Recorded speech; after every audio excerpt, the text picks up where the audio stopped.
Assalamualaikum warahmatullahi wabarakatuh.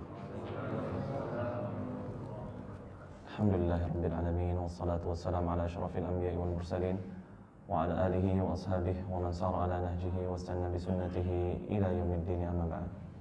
Ikhwati wa akhwati fillah, azani Allah wa iyyakum jami'an.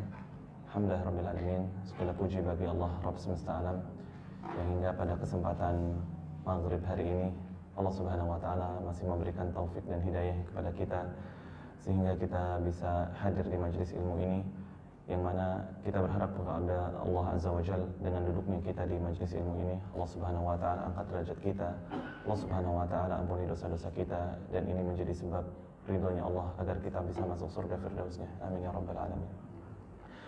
Akhwati fillah, azani Allah wa iyyakum jami'an. Pada kesempatan yang telah lalu kita sudah mempelajari tentang waktu-waktu salat. Ya, waktu-waktu salat dari mulai waktu salat zuhur, ya, kita mulainya, kemudian asar, kemudian maghrib, kemudian isya, kemudian subuh. Yang menjadi poin penting kita kemarin perlu kita beri garis bawah, ya, yaitu waktu salat isya. Ya. Waktu salat isya kapan berakhirnya? Tengah malam, ya. Jangan sampai ada kekeliruan lagi, ada pemahaman bahwa waktu salat isya itu sampai subuh, ya, tapi hanya sampai tengah malam. Begitu juga dengan waktu salat asar, bukan sampai sebelum maghrib, tapi sampai kapan? 2 kali bayangan, yang kurang lebih setengah jam sebelum adzan maghrib. Adapun sisa waktunya, baik itu di asar ataupun di isya, itu disebut dengan waktu darurah, waktu darurat yang boleh dipakai hanya dalam kondisi darurat. Kemudian Al-Imam Abu Syuja rahimahullah ta'ala melanjutkan pembahasannya di syarat wajib sholat. Syarat wajib sholat kemarin kita sebutkan ada 3. Yang pertama Islam. Kita juga sudah membahas bagaimana pendapat ulama tentang apakah orang yang non-muslim wajib untuk melaksanakan sholat ataukah tidak, dan ibadah-ibadah lainnya. Perbedaan pendapat di kalangan ulama, ada yang mengatakan memang wajib, ya, ada juga yang mengatakan tidak. Alasannya kenapa sudah kita jelaskan pada pertemuan yang telah lalu. Kemudian yang kedua, balik. Ya, kita juga sebutkan bahwa tentang masalah balik ini, batasan orang dikatakan wajib sholat. Adapun anak-anak yang belum balik, ya, diperintahkan oleh baginda Nabi SAW untuk kita biasakan memang sedari kecil. Cuman untuk disuruh dalam arti harus jadi kebiasaan banget itu ketika usia 7 tahun. Adapun ketika 7 tahun sampai 10 tahun, terkadang mungkin anak kita capek, sakit, kurang enak badan, susah banget bangunnya. Di waktu-waktu tertentu cukup kita kasih peringatan, ayo bangun. Jangan sekedar nggak tegaan, ya harus dalam masalah sholat nggak main-main gitu. Cuman jangan langsung main fisik. Boleh main fisik ketika anak udah usia 10 tahun, itu pun dihindari, jangan sampai memar, kemudian dari leher bagian ke atas juga nggak boleh, ya. Yang penting ada efek jerak, jangan sampai si anak meremehkan yang namanya sholat, ya. Ini dengan masalah yang disebut batasan balik. Kemarin juga sudah kita katakan tentunya balik ini setidaknya minimal anak usia 9 tahun, ya. Rata-rata minimal 9 tahun, perempuan tentunya diawali dengan adanya haid, ya. Kemudian laki-laki dengan adanya mimpi janabah atau mimpi junub. Kemudian maksimal di usia 15 tahun. Kalau memang ada orang yang usianya 15 tahun belum haid, belum juga mimpi junub, maka sudah dikatakan dia balik. Ini di usia orang atau di usia anak 15 tahun, ingat hitungannya hijriyah, bukan masehi, ya. 15 tahun usia hijriyah. Kemudian syarat berikutnya adalah berakal. Tentunya orang yang tidak memiliki akal, orang gila atau orang pingsan tidak diwajibkan untuk sholat, ya. Adapun kemarin juga sudah kita sebutkan, kalau ada orang yang sakit sampai dia pingsan atau sampai dia masuk ICU, batas dia dikatakan orang yang harus mengqadha sholatnya berapa hari? 4 hari. Di bawah 4 kali 24 jam ketika dia sadar dia harus mengqadha. Bagaimana cara mengqadhanya? Boleh dicicil, ya. Nggak mungkin 4 hari itu kan, satu harinya 17 rakaat, 17 dikali 4 berapa puluh rakaat. Langsung begitu sadar orang masih di ICU langsung sholat puluhan rakaat, ya pingsan lagi bisa-bisa. Maka nggak seperti itu, boleh dicicil, ya. Misalkan boleh dicicil untuk melaksanakan qadha sholat yang ketinggalan selama 4 hari. Ya misalkan di qadha juga selama 4 hari. Beres hari ini sholat subuh, qadha sholat subuh hari pertama. Ntar zuhur, waktu zuhur, qadha sholat zuhur hari pertama. Hari kedua dan seterusnya demikian. Bisa dicicil. Kalau lebih dari 4 hari, kita katakan ini dikiaskan sebagai orang yang hilang akal maka tidak wajib untuk diqadha. Itu syarat wajib salat. Kemudian Al-Imam Abu Syuja' rahimahullah taala melanjutkan pembahasannya di salat-salat sunnah. Beliau menyebutkan salat-salat sunnah di sini ada 5. Ya, sebenarnya salat sunnah banyak ya. Maksudnya salat sunnah yang di luar rawatib dan yang di luar salat malam. Yaitu beliau menyebutkan ada al-Idan, Idul Fitri, Idul Adha, kemudian al-Kusufan, salat kusuf, ataupun khusuf, gerhana bulan ataupun gerhana matahari, kemudian al-Istisqa, salat istisqa atau salat minta hujan. Ya.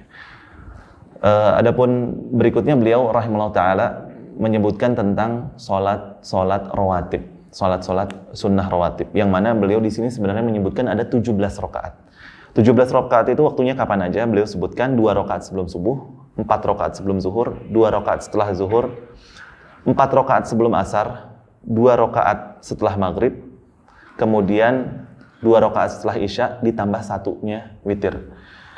Maka kita akan membahas tentang masalah salat rawatib dulu.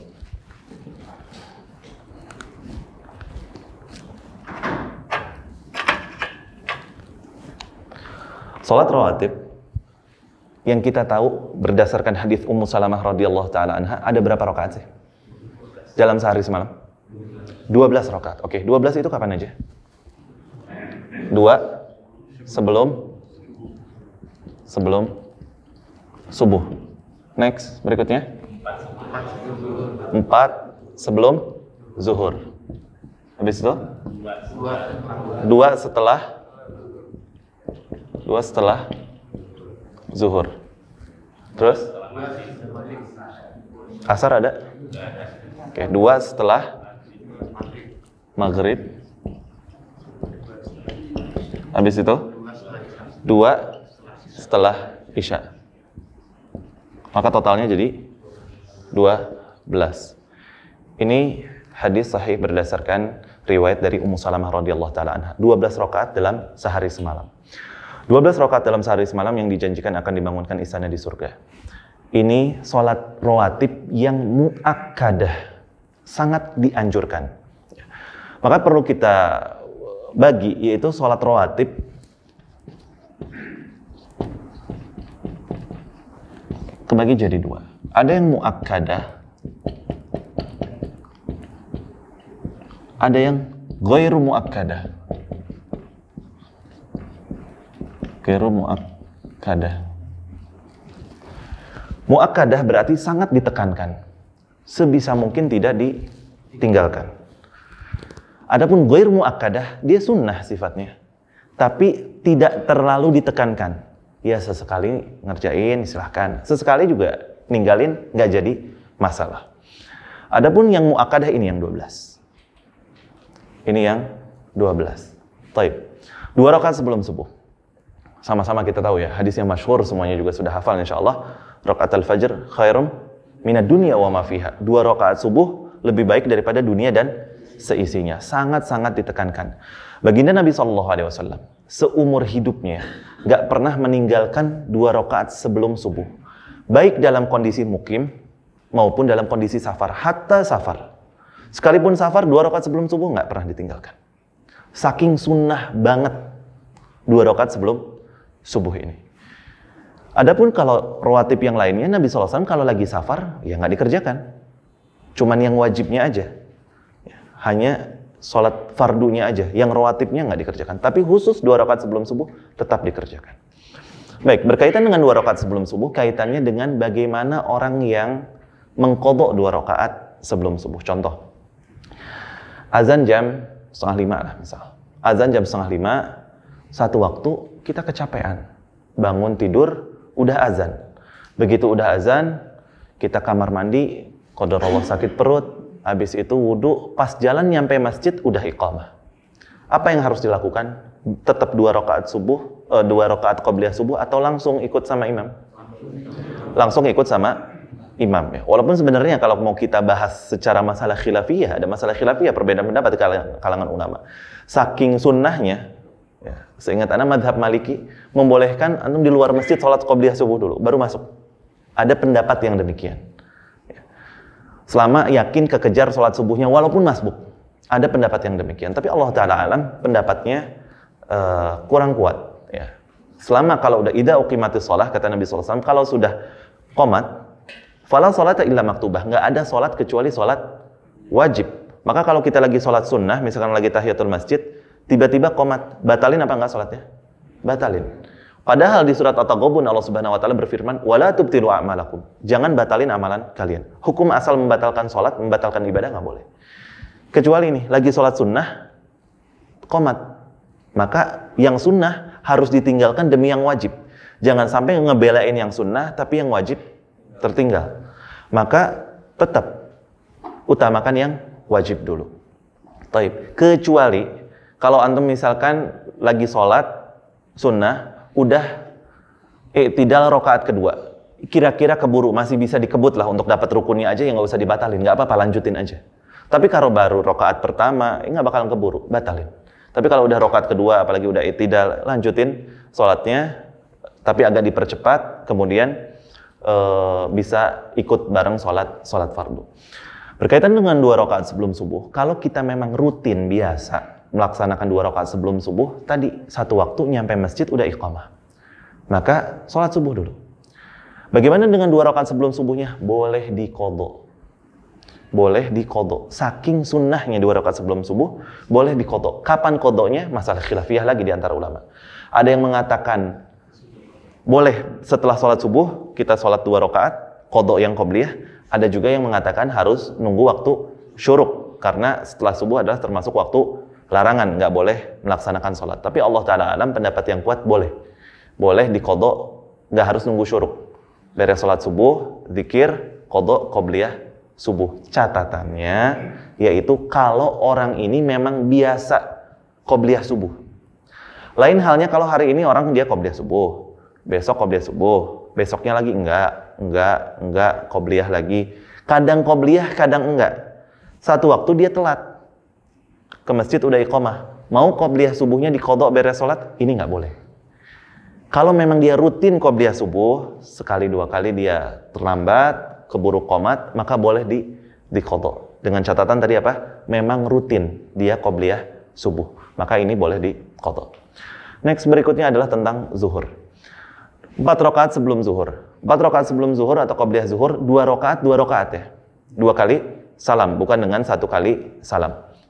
Kemudian sholat zuhur, kemudian ba'diyah zuhur 2 rakaat. Sekarang pertanyaannya, kalau Jumatan gimana? Ada qobliyahnya nggak? Jumatan ada qobliyah Jumat apa nggak? Hah? Sholat sunnah mutlak. Berarti nggak ada qobliyahnya. Jumatan nggak ada qobliyahnya. Yang ada adalah tahiyatul masjid atau sholat mutlak. Ya. Sholat sambil nunggu khatib naik ke mimbar. Tapi kalau qobliyah Jumat nggak ada.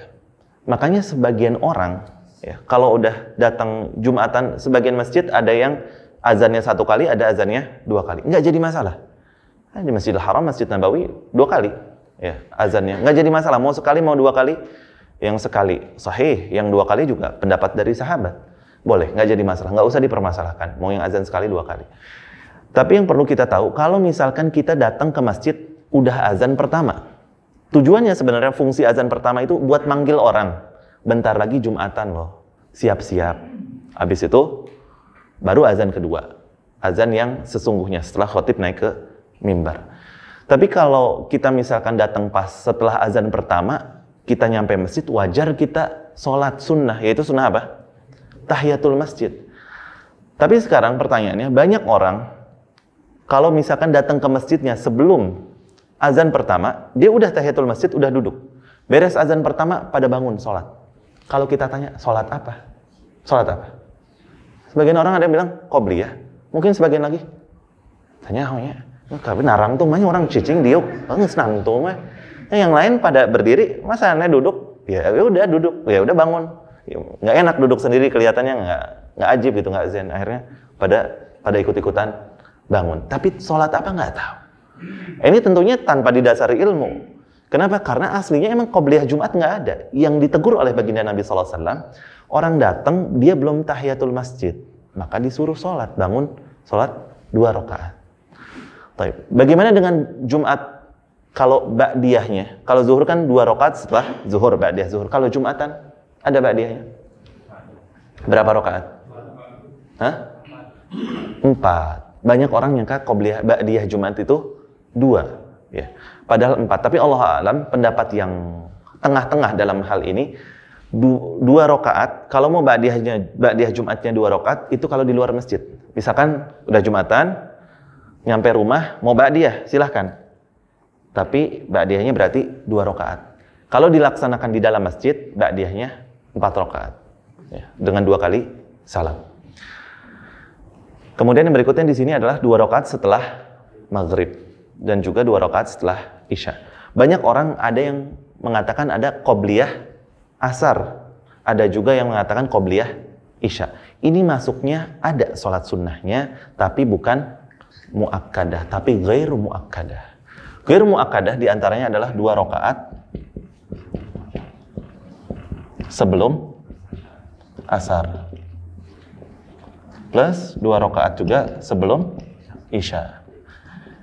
Akan tetapi niatnya bukan qobliyah, tapi apa? Sholat sunnah antara azan dan iqamah. Begitu juga 2 rakaat sebelum maghrib.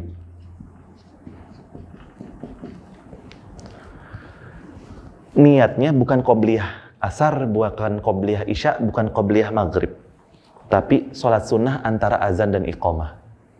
Ada.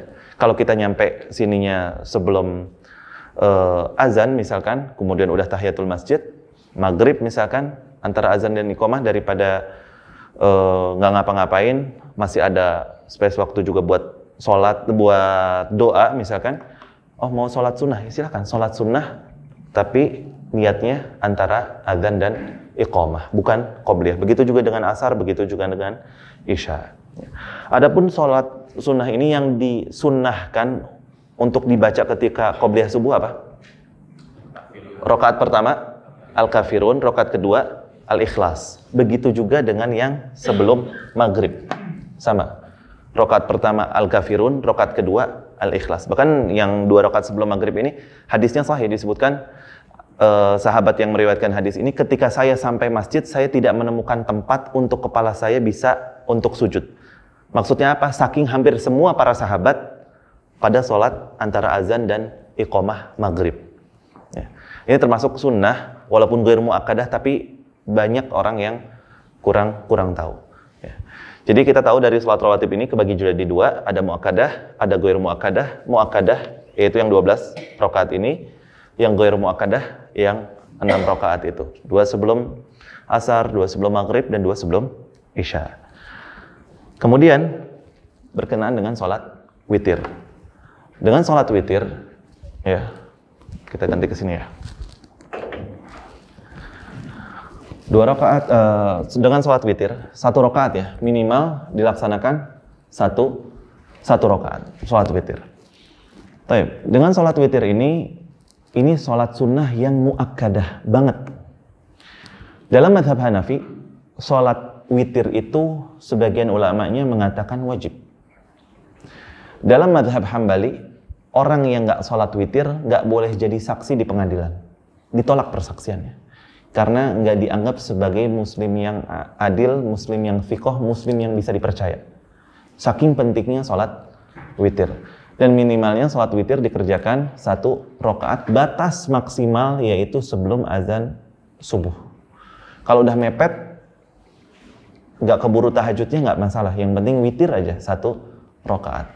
Kapan boleh dilaksanakan sholat witir? Startnya kapan? Setelah isya. Beres kita sholat isya boleh sholat witir? Apa ba'diyah dulu? Apa tahajud dulu? Hah? Ba'diyah. Terutama dalam mazhab Syafi'i, perlu kita tahu bahwa sholat witir ya sesunnah-sunnahnya derajatnya masih lebih tinggi sholat rawatib. Jadi lebih afdol sholat rawatib ba'diyah isyanya dulu daripada witirnya. Maka jangan sampai ada orang yang semangat beres sholat, misalkan terutama di bulan Ramadan, beres sholat isya, dia nggak ba'diyah, dia duduk santai, pas orang-orang terawih, dia sholat terawih. Walaupun sah-sah saja, boleh-boleh saja, tapi dia jauh meninggalkan yang afdol. Kenapa? Lebih afdol ba'diyah isya'nya daripada tarawihnya. Kenapa? Karena memang sholat rawatib ini sholat yang paling afdol setelah sholat fardu. Maka lebih utama ba'diyah isya'nya. Karena apa? Karena dia masuk yang rawatib tadi. Sekarang pertanyaan. Witir termasuk sholat yang nggak pernah ditinggalkan oleh baginda Nabi SAW. Baik dalam keadaan mukim maupun safar. Pertanyaannya sekarang, kalau kita sholat ketika safar, sholat maghrib dan isya, tapi kita jamak takdim. Oke, kita jamak takdim, sholat maghrib di waktu maghrib, habis itu jam 6, sholat maghrib 3 rakaat, habis itu sholat isya 2 rakaat. Misalkan kita musafir, udah boleh sholat witir belum sih? Maka di sini jadi pertanyaan, waktu sholat witir itu sebenarnya setelah masuk waktu isya atau setelah sholat isya? Iya kan? Kalau kita katakan setelah sholat isya, berarti walaupun di waktu maghrib, kalau kita jamak takdim, boleh dong sholat witir. Tapi kalau kita katakan waktu sholat witir adalah dimulai ketika sholat isya, tunggu dulu. Walaupun kita jamak takdim, tunggu sampai azan isya baru boleh sholat witir. Kenapa? Karena belum masuk waktu isya. Maka sekarang yang jadi pertanyaan, kapan masuknya waktu sholat witir? Setelah sholat isya atau setelah waktu isya? Berbeda nih. Gimana? Setelah sholat isya. Setelah waktu isya. Berarti kalau setelah waktu isya, kalau kita lagi jamak takdim, nggak boleh habis itu sholat witir. Kalau kita katakan waktu isya. Kalau kita katakan setelah sholat isya, ya jam 6:30 juga walaupun belum azan isya, kalau kita udah sholat isyanya jamak takdim, boleh. Jadi gimana? Setelah waktu isya atau setelah sholat isya? Masya Allah, ini persis kayak yang ada para ulama khilafiyah ulama Cikaret, persis kayak ada para khilafiyah ulama 4 mazhab. Sama, ulama 4 mazhab juga punya 2 versi. Ada yang mengatakan setelah waktu isya, ada yang mengatakan setelah sholat isya. Allah Ta'ala alam, pendapat yang kuat dalam hal ini adalah setelah sholat isya. Jadi kalau kita habis sholat maghrib, jamak takdim, sholat isya, habis itu capek banget karena habis safar seharian, tapi kita nggak pengen ketinggalan witirnya, boleh. Habis itu langsung sholat witir, habis itu tidur. Ya, bangun-bangun lagi nanti azan subuh, nggak jadi masalah. Boleh-boleh saja. Maka termasuk wasiatnya Rasulullah SAW kepada Abu Hurairah radhiyallahu ta'ala anhu, sebagaimana perkataan Abu Hurairah, "Ausani khalili bithalas." Kekasihku, yaitu Rasulullah SAW, mewasiatkan kepadaku 3 perkara. Salah satunya untuk sholat witir sebelum tidur. Kenapa? Karena baginda Nabi SAW tahu Abu Hurairah ini penuntut ilmu, capek, khawatir nggak bisa bangun malam di sepertiga malam terakhir, maka diizinkan untuk sholat witir sebelum tidur. Ya, makanya boleh kita sholat malam, qiyamul lail sebelum tidur. Boleh aja beres sholat isya, niat mau sholat malam, kemudian habis itu sholat witir, habis itu tidur. Ya. Habis itu tidur, bangun-bangun ya subuh, kalau khawatir malamnya nggak bisa bangun. Berkenaan dengan sholat witir, ini persis juga sama sholat sebelum subuh, qabliyah subuh. Kenapa? Sangat-sangat dianjurkan. Sangat-sangat dianjurkan. Maka bagi orang yang ketinggalan sholat witir, biasa dia sholat witir, biasa sholat tahajud, biasa qiyamul lail, maka dia boleh mengqadha. Witirnya boleh diqadha. Satu waktu dia capek. Malamnya dia nggak bangun. Bangun-bangun azan subuh. Maka dia boleh mengqadha. Kapan mengqadhanya? Di waktu duha, setelah syuruk. Akan tapi perlu kita tahu, sekali lagi syaratnya sama, yaitu boleh mengqadha sholat witir bagi yang memang biasa sholat witir. Emang dia Masya Allah setiap harinya sholat witir, sehari 2 hari dia ketiduran nggak bisa bangun, maka boleh diqadha witirnya. Tapi kalau kadang witir, tahajud, kadang enggak, kadang witir, kadang enggak, maka yang ini nggak boleh diqadha.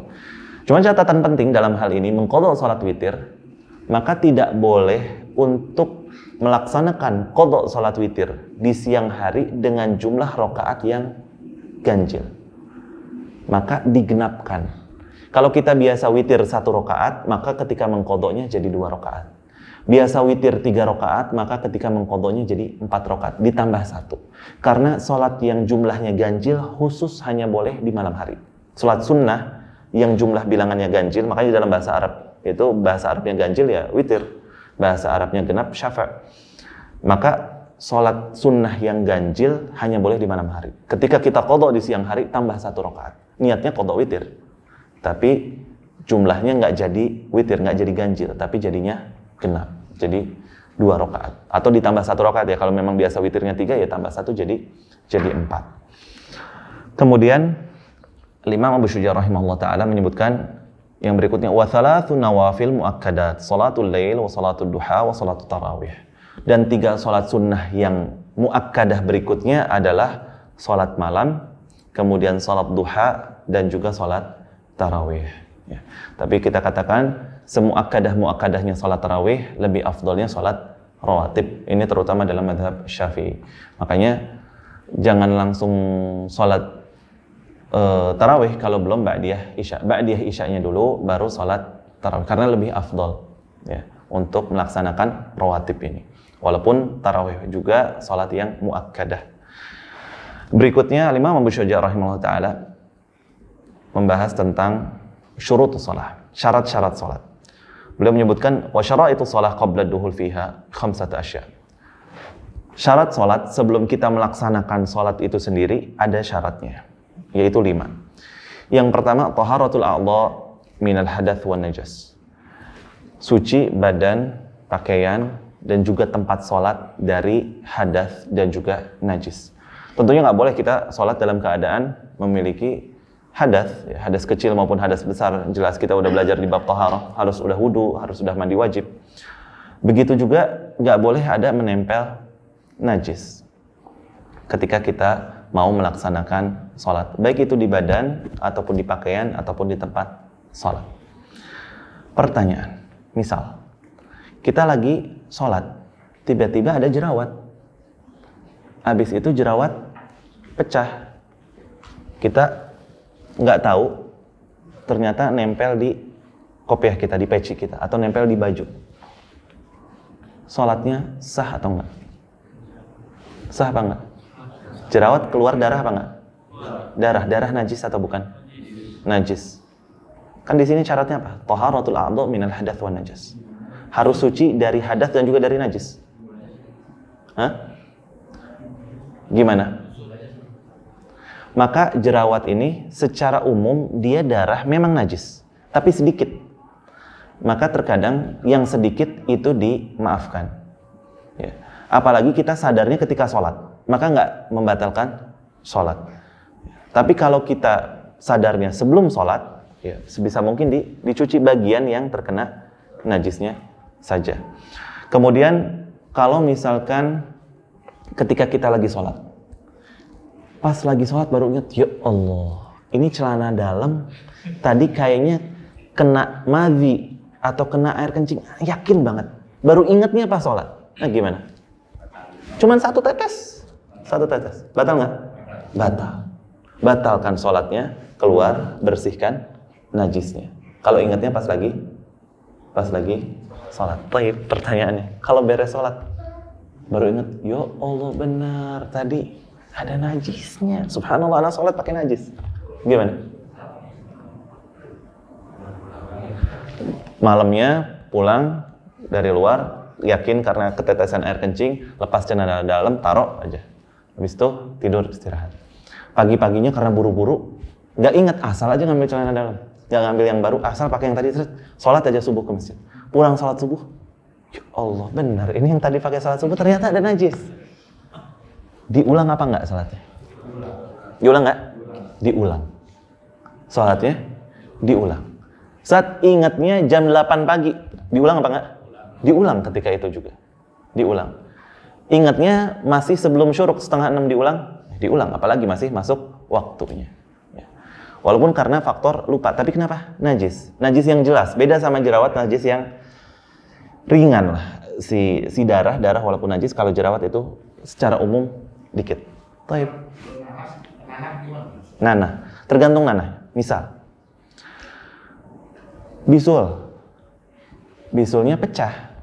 Mungkin terkadang bisul pecah nggak kerasa. Gede, keluar darahnya banyak. Plus ada nanahnya. Nggak sadar. Mungkin kalau misalkan bisulnya di lutut misal. Oh, pas lagi duduk di antara dua sujud kelihatan, kok jadi banyak darah. Batal apa enggak? Ada nanahnya, batal enggak?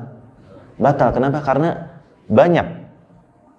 Tapi kalau misalkan sadarnya beres sholat, pas mau ganti celana, ya Allah ternyata ada darah bisul tadi udah pecah. Plus ada nanah. Diulang. Tergantung ya jenis nanahnya. Kalau misalkan nanah yang sedikit dan di dalam sholat, secara umum Allah alam tidak batal. Sebelum sholat tetap harus dihilangkan. Makanya di sini Imam Abu Syuja menyebutkannya qabla dukhul. Memastikan tidak ada najis sebelum kita mulai untuk sholat, sebelum start. Lain kalau sudah di dalam sholat.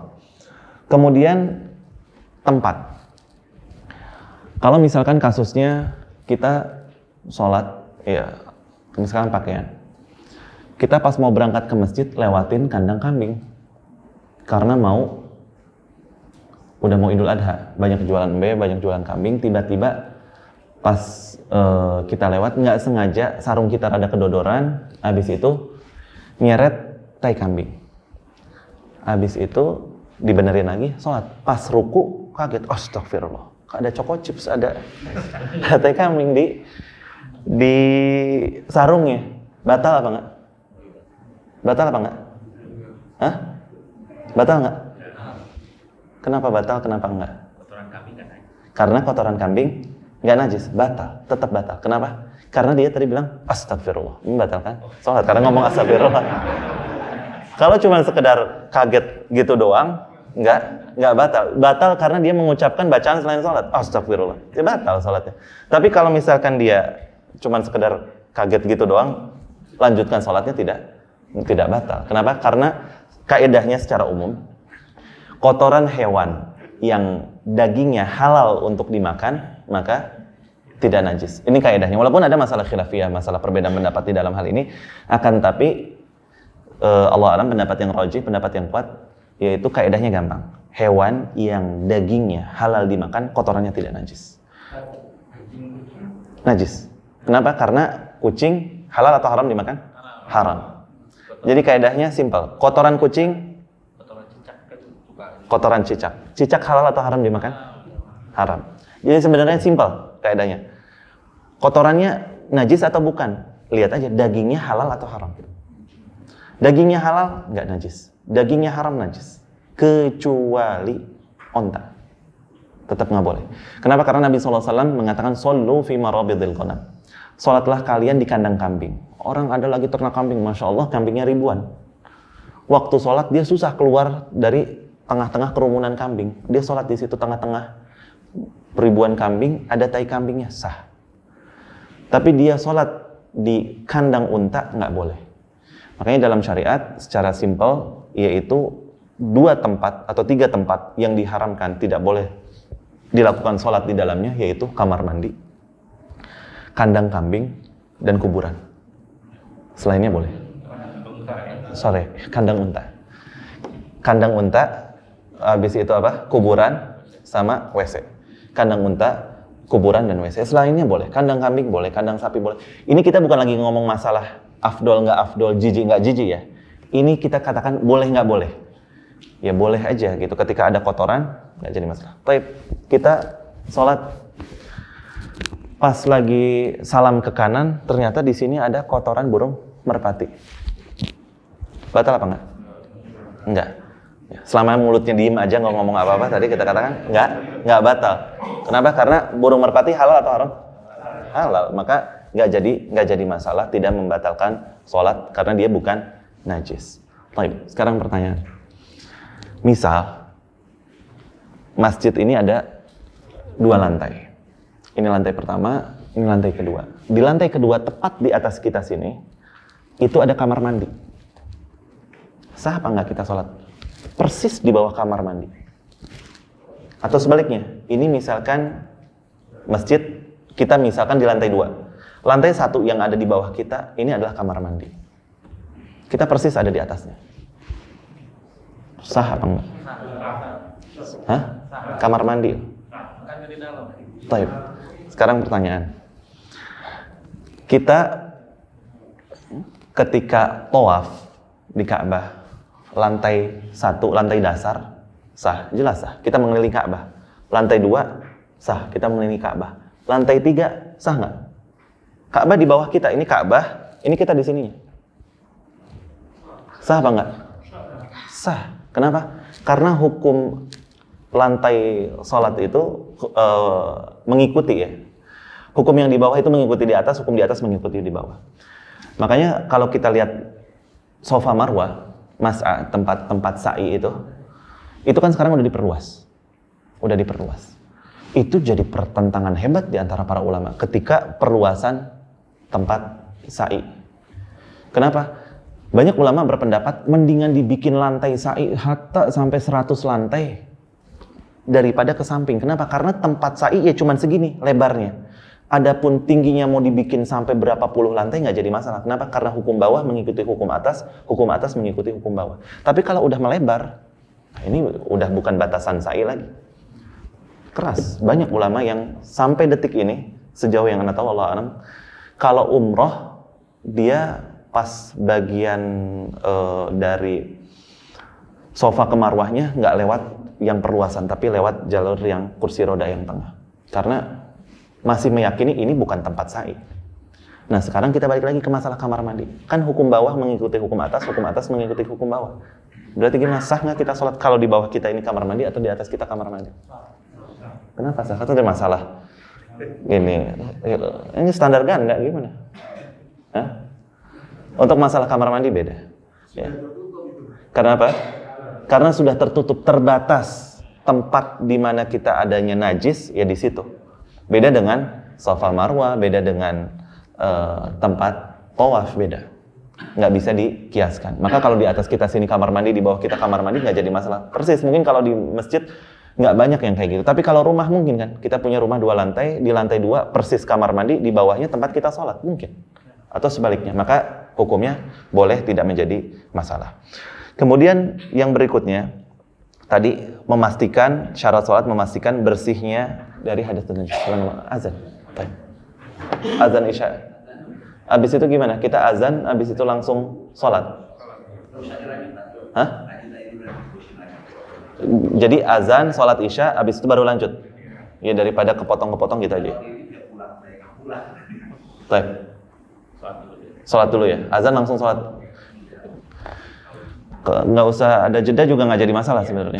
Habis azan langsung iqamah. Yang belum wudu silakan wudu. Wassalamualaikum warahmatullahi wabarakatuh.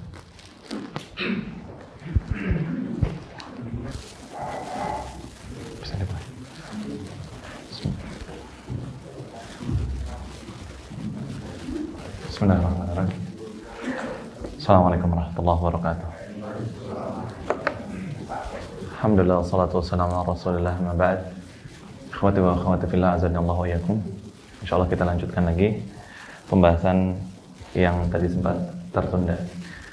Tidak pernah bosan untuk Anda ingatkan diri Anda pribadi dan kita semuanya untuk mengikhlaskan niat karena Allah Subhanahu wa taala dengan duduknya kita di majelis ilmu ini. Alhamdulillah beres kita salat Isya. Cuman bukan berarti beres semangat kita untuk menuntut ilmu, karena kan selain kita nunggu salat Isya juga kita pengen dapat ridhonya Allah Subhanahu wa taala dengan menuntut ilmu. Karena nggak cukup kalau kita sekedar yang wajib-wajib aja. Kita butuh terhadap amalan-amalan sunnah untuk memperberat timbangan amal soleh kita. Salah satunya adalah memperkaya ilmu dengan duduk di majelis ilmu. Nah, kita tadi sebutkan sampai sebelum salat yaitu syarat-syarat salat. Syarat-syarat salat ada 5. Yang pertama tadi kita sebutkan tentang taharatul a'dha minal hadath wan najas. Bersihnya anggota tubuh dari hadas. Begitu juga dengan najis. Kemudian yang kedua adalah satrul aurah bilibasin tahir, yaitu menutup aurat dengan pakaian yang suci, pakaian yang bersih. Aurat laki-laki dari mana sampai mana? Pusar sampai lutut. Ada aurat wanita, khilafiyah di antara ulama ya. Seluruh tubuh, ya kecuali wajah dan telapak tangan. Allah alam, ini termasuk pendapat yang kuat ya. Walaupun sebagian ulama ada yang mengatakan cadar itu adalah hukumnya wajib, ada juga yang mengatakan sunnah. Terlepas dari hal cadar wajib atau sunnah, yang jelas cadar itu budaya Islam, bukan budaya Arab. Terlalu banyak dalil-dalil yang menunjukkan bahwa cadar itu bukan budaya Arab. Orang Arab nggak mengenal budaya cadar sama sekali. Jangan sampai banyak orang-orang yang memberikan syubhat di zaman sekarang, oh wajar orang Arab tinggalnya di gurun pasir, mereka pakai cadar. Enggak, mereka nggak mengenal yang namanya cadar. Makanya kasus misalkan hadithul ifki, bagaimana Aisyah radhiyallahu ta'ala anha bisa dituduh berzina dengan Sofwan bin Mu'attal, bagaimana Sofwan bin Mu'attal tahu bahwa ini adalah Aisyah, padahal kasusnya ketika itu Sofwan bin Mu'attal jelas intinya kan kasus tersebut Rasulullah SAW pulang dari peperangan, Aisyah ketiduran, ternyata sudah turun di luar tanduk. Kemudian Sofwan bin Mu'attal bagian kerjaannya itu menyapu bagian penyisiran yang akhir-akhir ada barang yang ketinggalan dan seterusnya. Bagaimana Sofwan bin Mu'attal bisa tahu ini Aisyah? Karena pernah melihat wajah Aisyah sebelum ayat hijab turun. Tapi ketika itu Aisyah, ketika kasus kejadian itu terjadi, sudah turun ayat hijab. Aisyah sudah memakai cadar. Maka ketika kasus itu terjadi, maka otomatis Aisyah radhiyallahu ta'ala anha ketika dilihat oleh Sofwan bin Mu'attal mengatakan innalillahi wa inna ilaihi raji'un. Cepat-cepat Aisyah tutup wajahnya. Ini menunjukkan emang cadar nggak dikenal sama orang Arab. Ya. Dan banyak lagi dalil-dalil yang menunjukkan memang bukan budaya Arab. Intinya cadar adalah budaya syariat Islam. Terlepas itu wajib ataupun sunnah. Jangan sampai kena syubhat bahwa cadar adalah budaya Arab. Sekali lagi, bukan budaya Arab. Baik. Karena ini kita mau ngebahas bukan tentang masalah cadar, tapi tentang masalah menutup aurat dalam sholat. Aurat dalam sholat bagi laki-laki itu antara pusar sampai lutut. Ya. Antara pusar sampai lutut. Akan tapi kalau di luar sholat, aurat laki-laki sampai mana? Sama? Ya, sama. Masalah khilafiyah. Ya. Ada sebagian ulama mengatakan paha bukan dari aurat laki-laki. Tapi Allah alam paha yang rajih, aurat dari laki-laki. Cuman Allah alam pendapat yang kuat yaitu lutut bukan bagian aurat. Di luar sholat bagi laki-laki.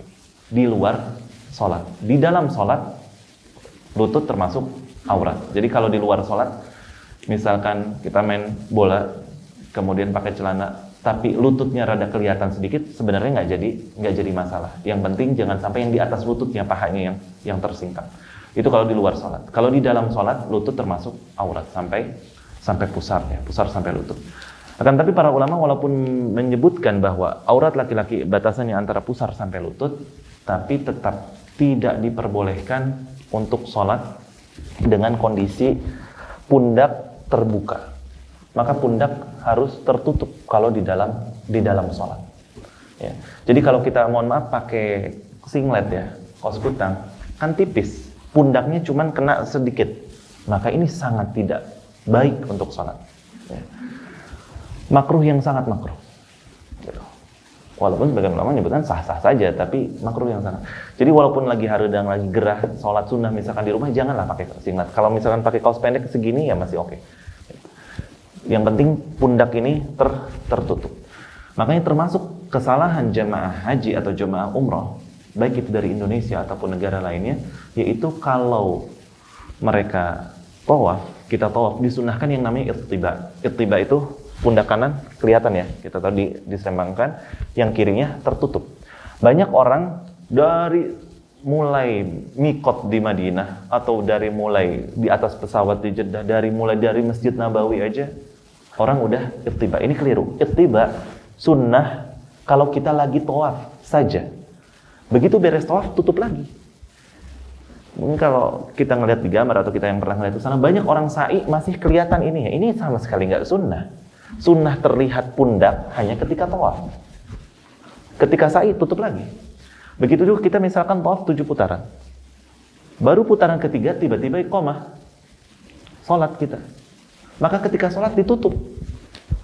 Begitu beres salat, lanjut tawaf baru buka lagi. Dan kebanyakan orang-orang itu ya udah salat karena ngerasa tawafnya belum beres, ya udah salat dalam keadaan pundaknya terbuka. Ini makruh. Dan banyak orang yang kurang tahu, bahkan mungkin satu-satunya kiai-kiainya juga ya sama dalam keadaan pundak terbuka. Padahal nggak baik pundak terbuka dalam kondisi sholat. Maka pundak walaupun bukan bagian dari aurat, ketika sholat tidak untuk terbuka, tapi tetap tertutup. Kemudian yang penting juga, ya, terutama yang anak-anak muda biasanya ya, yang kadang bapak-bapak juga sebagian ada. Kalau kita lagi sholat di mall misalkan di mana, kadang suka nggak sengaja, bukan sengaja ngeliatin orang pas ruku, ini ya kebuka kelihatan, bahkan sampai celengan yang paling atasnya kadang kelihatan, mengganggu pemandangan, mengganggu kekhusyuan. Ini sholatnya bisa batal nggak? Jelas. Kenapa? Terbuka aurat. Makanya pakai baju ya jangan mepet-mepet banget. Kalaupun pakai kaos mepet, kebenaran lagi pakai yang mepet, masukin kaosnya ke dalam celana. Habis itu ikat pinggangnya kencengin. Jadi ketika ruku, ketika sujud aman, nggak tersingkap. Jangan disangka uzur kan nggak sengaja. Bukan masalah uzur, ini lalai. Ya jangan sampai ketika sujud, ketika ruku, pas begitu ini akhirnya kaosnya keangkat, maka auratnya terbuka. Ini terkadang orang lalai dalam hal ini. Gak usah di mall-mall, sholat Jumat aja kadang masih banyak yang seperti itu, pemandangan yang terjadi, dan jangan sampai dianggap hal yang lumrah, karena ini bagian dari aurat yang harus tertutup di dalam sholat, bahkan di luar sholat. Gimana apalagi sampai maaf tadi lubang celengan kelihatan, jelas di luar sholat aja sangat wajib ditutup aurat mughalladhah, bagaimana di dalam sholat. Berikutnya yaitu al-wuquf ada makanin tahir, berdiri di atas tempat yang suci, ya. Termasuk kebersihan sejadah. Kita harus pastikan kalau misal kita punya kucing di rumah, kemudian kita suka sajadah kadang dilipat, kadang lupa nggak dilipat, perhatikan jangan sembarangan langsung sholat. Bisa jadi kencing kucingnya di sajadah kita. Maka kebersihan tempat sholat juga menjadi syarat untuk sholat. Kemudian al-ilm bidukhulil waqt, ilmu tahu bahwa sudah masuk waktu sholat. Ya, kita katakan kemarin tidak sah sholat walaupun 1 menit sebelum azan. Kita udah takbiratul ihram, setengah menit sebelum azan udah takbiratul ihram, nggak sah. Maka harus yakin ketika mau mulai sholat pasti memang sudah masuk waktunya. Karena ini syarat sholat. Kemudian yang terakhir, yang kelima, yaitu istiqbal al-qiblah, yaitu menghadap kiblat. Dalam hal ini ada catatan dari Imam Abu Syuja rahimahullah ta'ala. Beliau mengatakan wa yajuzu tarkul qiblah fi halatain, fi syiddatil khauf wa fi nafilah fi safar ala rahilah. Beliau mengatakan boleh meninggalkan menghadap kiblat di 2 kondisi. Kondisi yang pertama yaitu ketika dalam kondisi takut. Maksudnya apa? Orang lagi perang, ya nggak bisa stabil untuk sholat menghadap kiblat. Maka nggak jadi masalah dalam kondisi sholat perang tidak menghadap kiblat.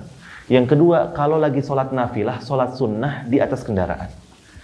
Kita lagi di atas kendaraan, mau sholat duha misalkan, boleh aja nggak madhab kiblat dari awal duduk nggak jadi masalah. Di atas kendaraan lagi safar, mau sholat witir misalkan, nggak jadi masalah. Walaupun tidak menghadap kiblat dan dalam kondisi duduk. Ini tadi Imam Abu Syuja rahimahullah ta'ala menekankan sholat nafilah, sholat sunnah. Berarti kalau sholat wajib maka harus menghadap kiblat. Kemarin sudah kita katakan bahwa hukum asalnya tidak boleh sholat di atas kendaraan kalau sholat fardu. Lebih baik sholat di tempat asal ataupun di tempat tujuan selama masih masuk waktunya, walaupun nggak di awal waktu. Ya, kita katakan contohkan misalkan sholat asar habis waktunya jam 5:30, kita tahu bakal nyampe bandara tujuan jam 4:30. Nggak usah maksain sholat di atas pesawat ketika jam 4, nggak usah. Walaupun emang di awal waktu, tapi kita nggak sholat pada yang semestinya, yaitu tidak di atas kendaraan. Kenapa? Karena kita yakin, kita tahu 4:30 insya Allah nyampe. Maka nggak jadi masalah walaupun nggak di awal waktu. Makanya itu faedah dari sholat, waktu-waktu sholat yang kemarin kita pelajari.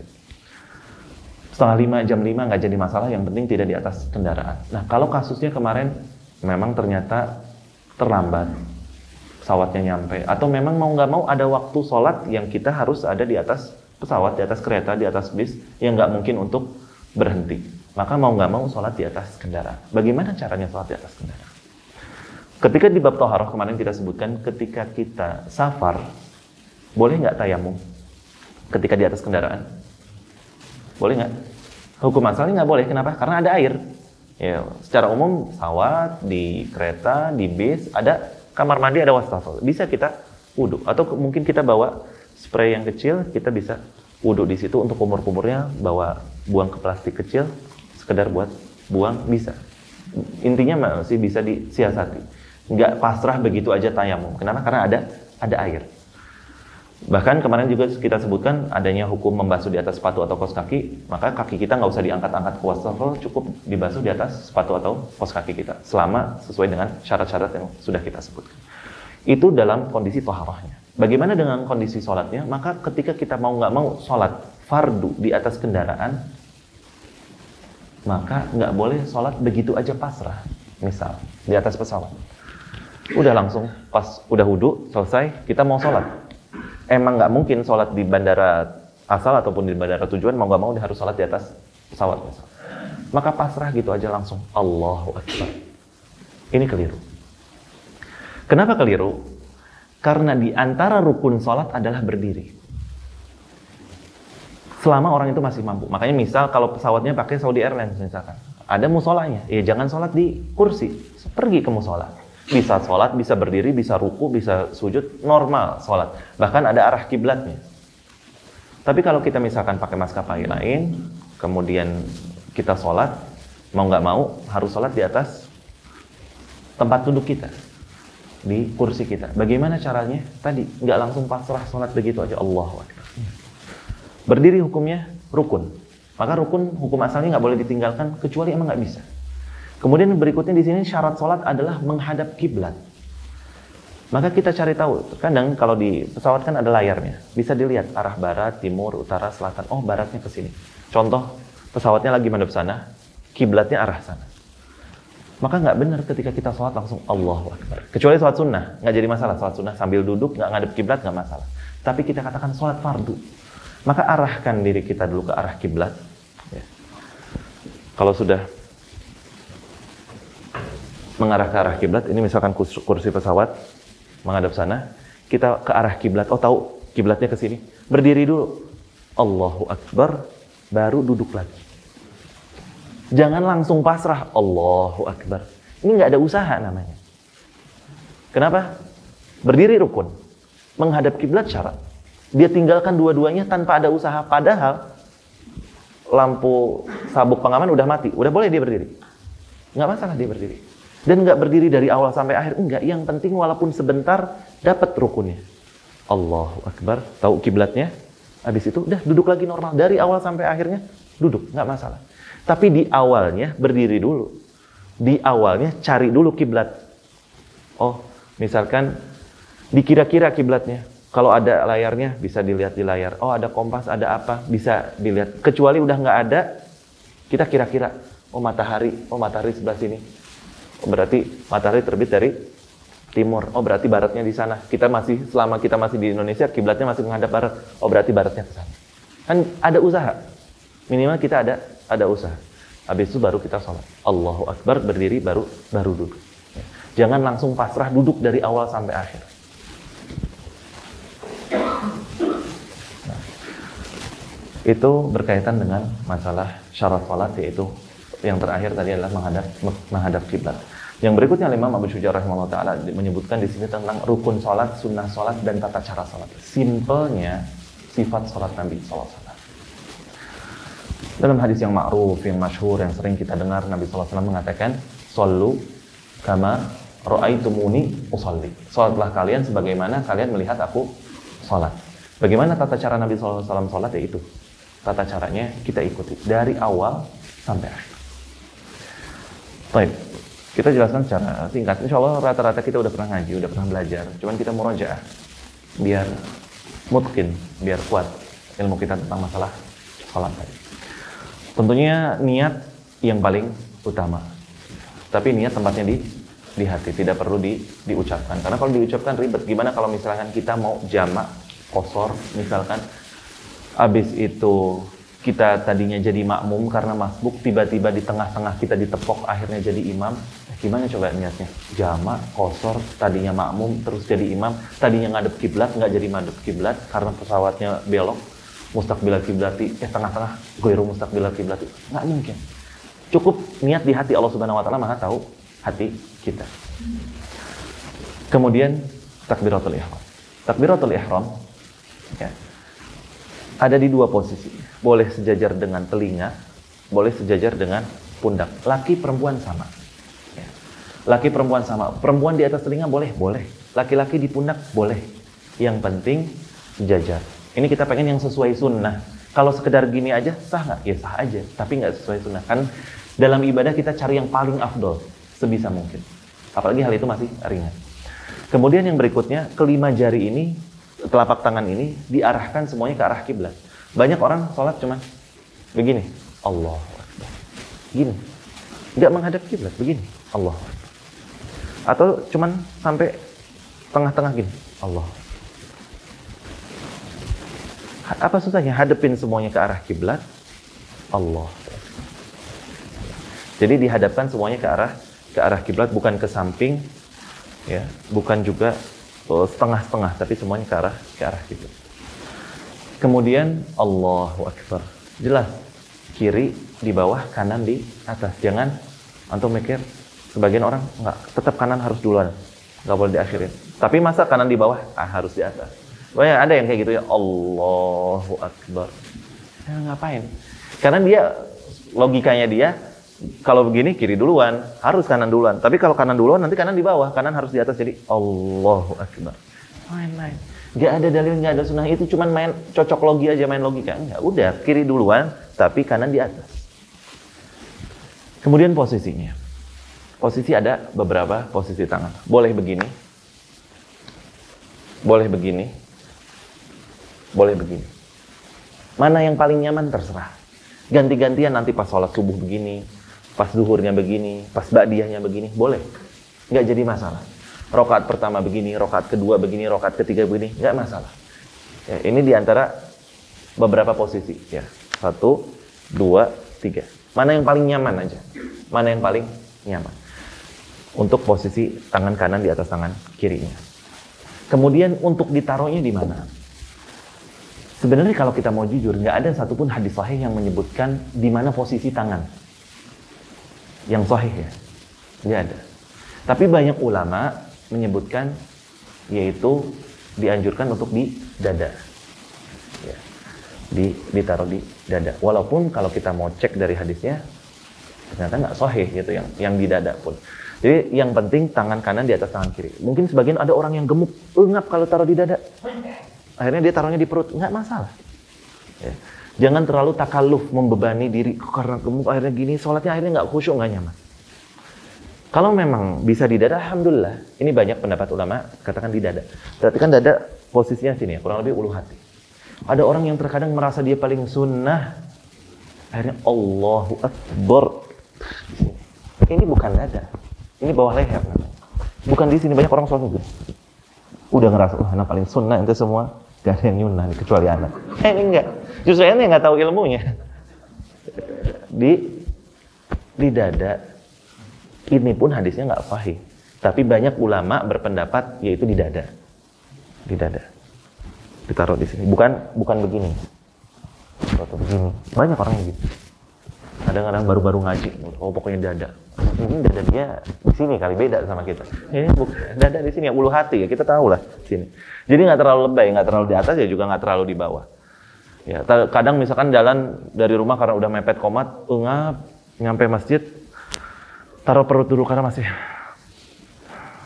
udah mulai semenit, 2 menit udah mulai normal napasnya, baru taruh dada. Juga nggak jadi masalah sebenarnya. Kayak kadang kalau langsung masih kerasa kan beratnya, tapi kalau misalkan agak taruh bawah dikit, agak di perut dulu, baru taruh dada, nggak jadi masalah. Ya. Yang penting dalam sholat, selain sunnah-sunnahnya kita lakukan, khusyuknya. Terkadang kita taruh di dada tapi nggak khusyuk. Oh masih kerasa duk, capek. Ya. Tapi afdolnya tadi ditaruh di dada. Kalau misalkan nggak ditaruh di dada sama sekali, di bawah, iya, nggak jadi masalah. Kenapa? Karena ini sunnah. Cuman apa sih susahnya kita taruh di sini? Ya, melaksanakan yang sunnah. Biasanya yang taruh di bawah itu apa? Siapa? Syiah. Ya, Syiah taruhnya di bawah begini. Mereka nggak begini. Nanti perlu kita tahu juga, mazhab Maliki juga taruhnya di bawah. Makanya kalau ngelihat orang-orang Afrika ya, yang rata-rata mazhab Maliki, termasuk di Emirat, orang Dubai, Abu Dhabi, banyak juga mereka yang mazhabnya Maliki. Sekalipun emir-emirnya ada juga yang mazhabnya Maliki, mereka sholatnya begini. Jangan, Syiah ya. Bukan Syiah, kayaknya belum belajar. Mazhab Maliki juga sama begini. Walaupun kalau kita mau belajar lagi, Ternyata Al-Imam Malik rahimahullah ta'ala di kitab Al-Muwatta, kitab hadisnya Imam Malik, beliau meriwayatkan hadis tentang menaruh tangan di dada ketika sholat. Kenapa Imam Malik sholatnya begini, lurus? Karena Imam Malik rahimahullah ta'ala di zamannya beliau pernah dipaksa untuk mengeluarkan fatwa. Yaitu ketika khalifah ketika itu nyuruh Imam Malik memfatwakan kalau ada prajurit yang disuruh untuk menceraikan istrinya, maka jatuh cerai, jatuh talak.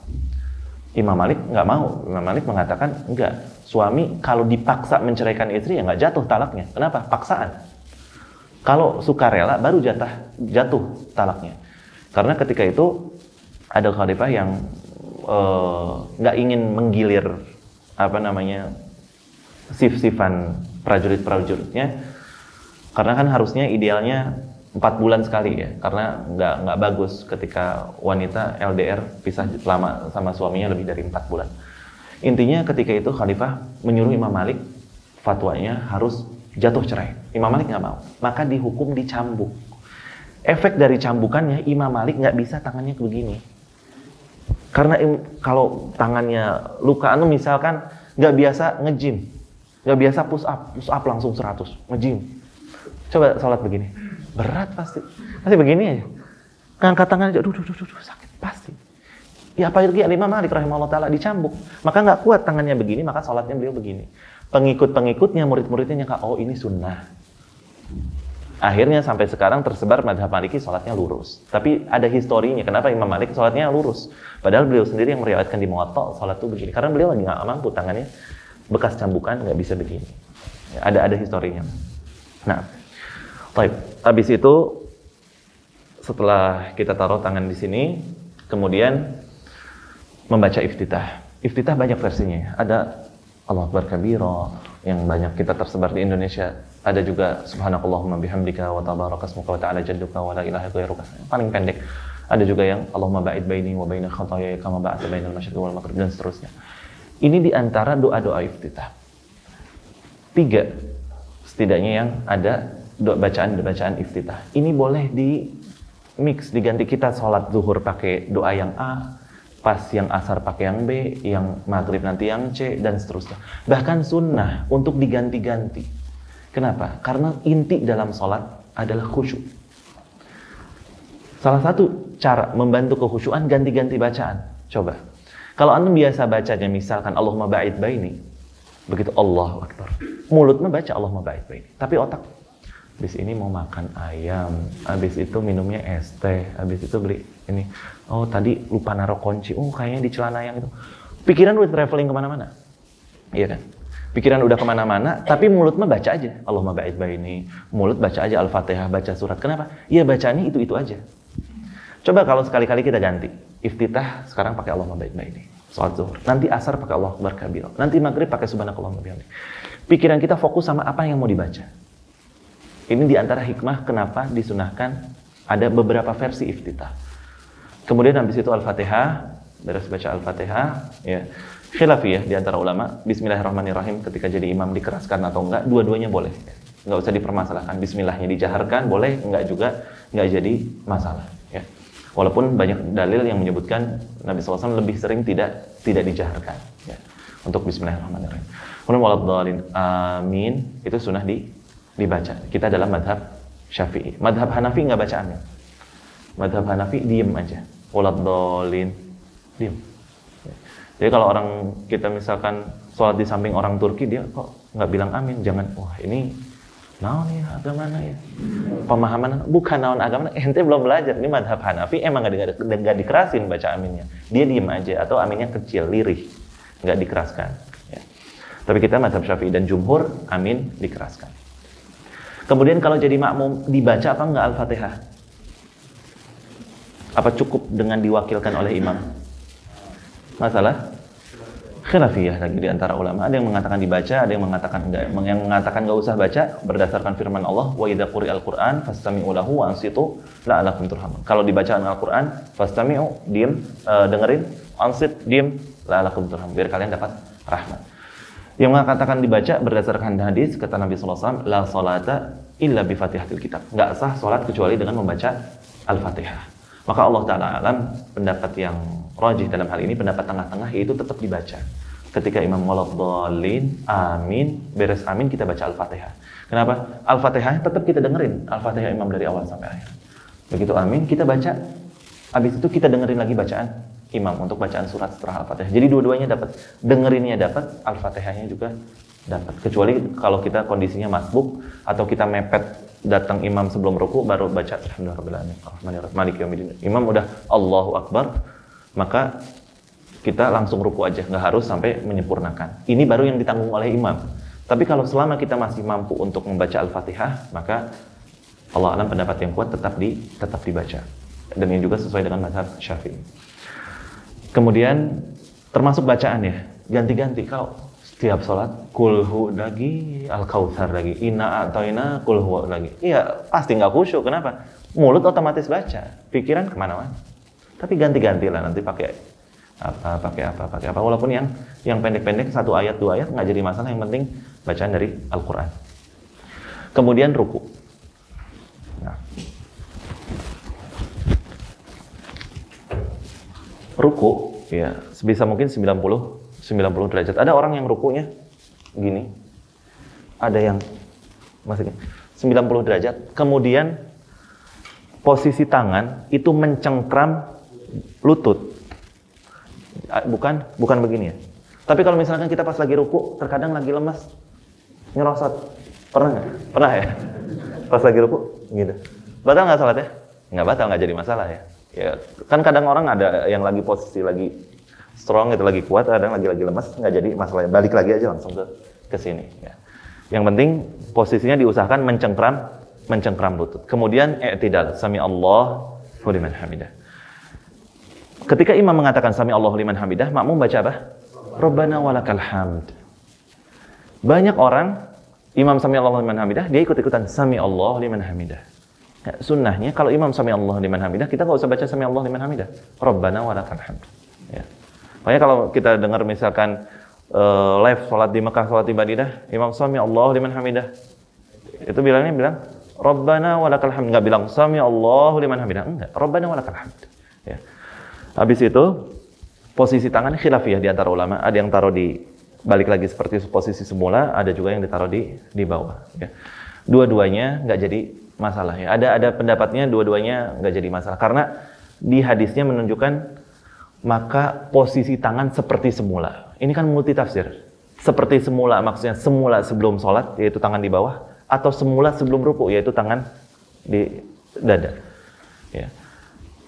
Baik pendapat yang pertama ataupun pendapat yang kedua sama-sama punya dalil, sama-sama punya sudut pandang, maka nggak usah dipermasalahkan. Karena pernah nemuin orang ketika sholatnya, misalkan di satu masjid itu rata-rata begini, terus ada yang begini, nggak sunnah ya dia, belum ngaji kayaknya orangnya. Bukan nggak sunnah belum ngaji, kita yang kurang thalabul ilm, karena dua-duanya nggak jadi masalah. Yang ke bawah pendapat Syekh Albani, yang begini pendapat Syekh bin Baz. Nah, kalau orang Saudi hampir semuanya ngikutin pendapat Syekh bin Baz, rata-rata ya begini biasanya. Tapi mau ke bawah ataupun ke sini bukan masalah yang harus diperdebatkan ya. Baik. Karena bukan rukun sama sekali ya, bukan rukun. Kemudian sujud. Sujud disebutkan Nabi SAW mengatakan, aku diperintahkan untuk sujud di 7 anggota. Apa aja sih 7 anggota? Dahi sepaket sama hidung nggak? Sepaket. Ini 1, kemudian 2 telapak kanan kiri, kemudian 3 empatnya lutut, 6 7-nya jari ya.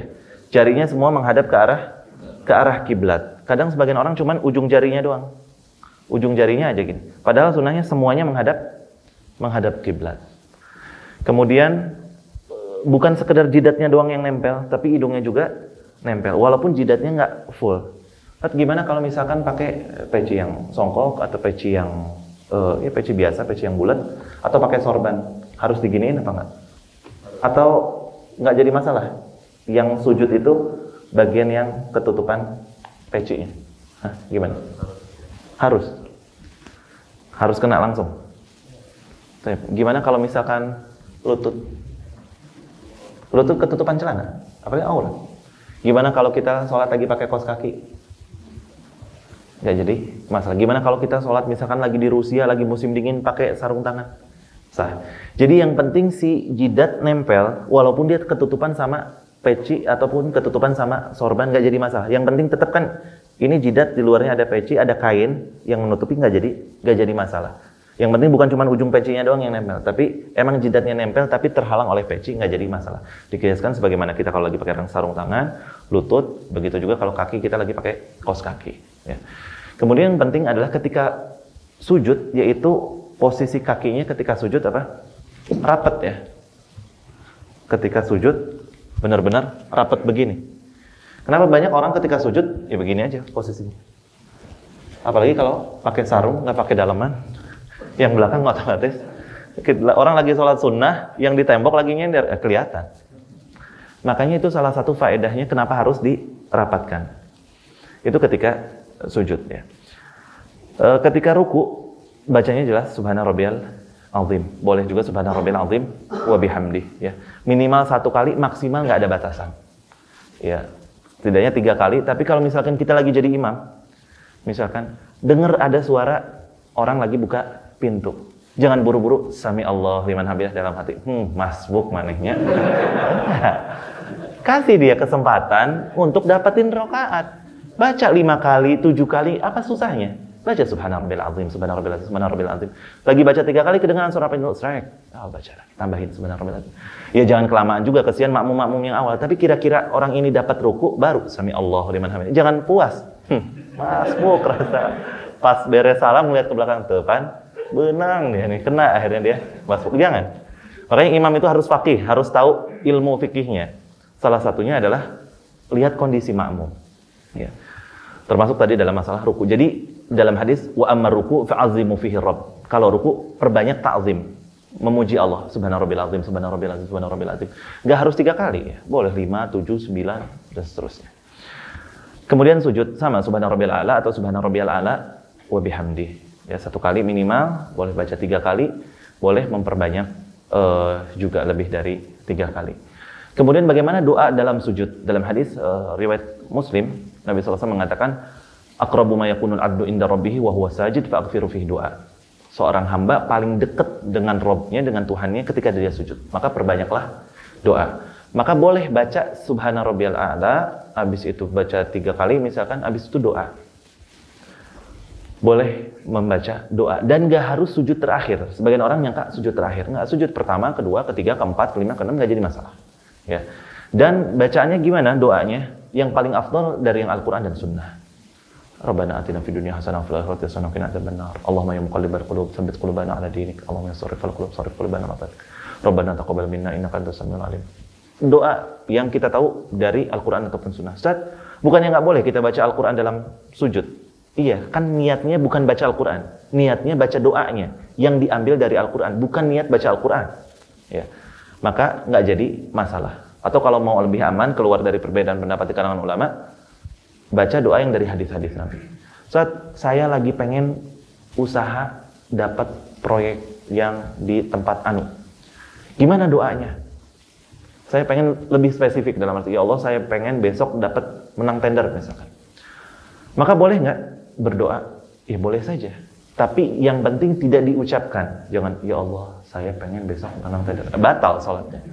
Diucapkannya di dalam hati. Tapi kalau kayak tadi, Allahumma ya muqallibal qulub, boleh sambil kayak bisik-bisik. Allahumma ya muqallibal qulub, tsabbit qulubana. Boleh. Tapi kalau, ya Allah saya pengen besok ujian lolos. Ujian nilainya bagus. Boleh. Tapi doanya dalam hati nggak disebutkan, ya Allah ujian saya lolos. Nggak boleh. Jadi membatalkan sholat.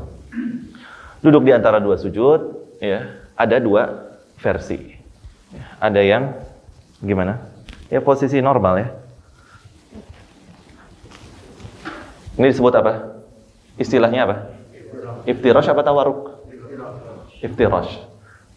Versi kedua, gini juga boleh. Ini sebutnya apa? Iqa. Jadi boleh begini, ya. Ini disebutnya iqa, boleh juga begini. Ini disebut iftirash. Kalau tawarruk, duduk tahiyat akhir ya. Yang penting kelima jarinya menghadap kiblat, jangan cuman ujung jempolnya doang atau begini. Ya. Yang nggak boleh, banyak orang kadang duduk di antara 2 sujud begini. Ini keliru. Ya. Kemudian juga banyak orang ketika sujud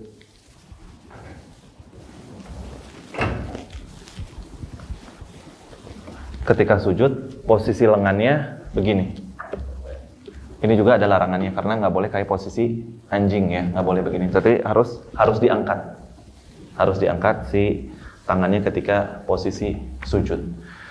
Sujud, duduk di antara dua sujud lagi, kemudian ya sama rakaat kedua juga. Kalau untuk bangun dari rakaat pertama kedua boleh begini. Makanya disebutkan di hadis sebagaimana orang lagi bikin adonan. Kan bikin adonan kadang kayak orang mau ninju ya, bentuk kepala. Boleh juga begini ya. Kemudian kalau turun pas mau sujud, masalah khilafiyah, ada yang bilang tangan dulu, ada yang bilang lutut dulu. Dua-duanya nggak jadi masalah, maksudnya nggak usah terlalu dipermasalahkan. Kemudian adapun duduk tahiyat akhir tadi kita udah praktekkan, disebut dengan tawarruk. Kemudian kita membaca tahiyat akhir. Khilafiyah di antara ulama tentang masalah memberikan isyarat telunjuk. Yang jelas telunjuk itu bisa kita kayak begini, bisa juga begini. Ya. Jempol ketemu dengan jari tengah, ini begini, boleh. Atau begini juga boleh. Ya. Ada dua versi. Masalah digerakkan atau tidak digerakkan, masalah khilafiyah. Yang digerakkan hadisnya Wa'il ibn Hujr, intinya boleh. Kalau pendapat Imam Izz ibn Abdul Salam rahimahullah ta'ala, beliau ulama besar dalam mazhab Syafi'i, beliau lebih cenderung pendapat yang ini sunnah yang dua-duanya boleh dipakai. Sekali-kali gerak, sekali-kali diem. Ya. Jadi dua-duanya boleh dipakai. Kadang gerak, kadang diem. Nggak jadi masalah. Ini khilaf yang termasuk cukup banyak versinya di antara ulama tentang masalah posisi. Ada yang asyhadu alla ilaha illallah, ada yang pas illallah, ada yang setiap disebut nama Allah, asyhadu anna Muhammadar Rasulullah. Ada banyak versi. Tapi Allah alam, intinya banyak pendapat yang menyebutkan bahwa posisi tasyahud dengan telunjuk ini dari awal, dari at-tahiyat udah begini, ya, dari at-tahiyat udah ngasih isyarat. Kemudian nanti ketika salam, assalamualaikum warahmatullah, full ya, jangan cuma sekedar, tapi full. Assalamualaikum warahmatullah, assalamualaikum warahmatullah. Tangannya kalem, diem aja. Sebagian orang salam nggak? Assalamualaikum warahmatullah. Assalamualaikum warahmatullah. Coba sekali-kali kalau mau, ya nggak usah ya. Kalau iseng kita nanya, dalilnya apa? Ini kenapa digituin? Nggak tahu ya. Saya gitu aja ngeliat kayak saya gini gitu. Tapi dalilnya apa? Emang nggak ada dalilnya. Assalamualaikum warahmatullah. Assalamualaikum warahmatullah. Dia nyangka udah paling benar. Padahal emang nggak ada dalilnya. Terus banyak orang biasanya salam, assalamualaikum warahmatullah. Assalamualaikum warahmatullah. Usap muka. Termasuk beres berdoa usap muka. Emang betul ada hadis ngusap muka ketika beres sholat, ngusap muka ketika beres doa, tapi semuanya hadisnya dhaif, hadisnya lemah. Berarti ketika salam cukup assalamualaikum warahmatullah, assalamualaikum warahmatullah, beres. Doa juga begitu beres doa udah langsung turun. Gak usah pakai usap muka. Ada dalilnya ada hadisnya ada, tapi hadisnya lemah, hadisnya tidak sahih, maka nggak bisa dijadikan pijakan, tidak bisa dijadikan dalil untuk mengusap muka setelah salat ataupun setelah doa. Adapun sebelum salam ada doa yang disunahkan ya, apa? Allahumma inni a'udzubika min adzabi jahannam wa min adzabil qabr, min fitnatil mahya wal mamat, min fitnatil masih dajjal. Juga Allahumma a'inni ala dzikrika, syukrika wa husni ibadatik. Kemudian baru salam. Boleh juga doa sebelum salam ya. Boleh perbanyak doa sebagaimana dalam sujud, boleh doa sebelum salam.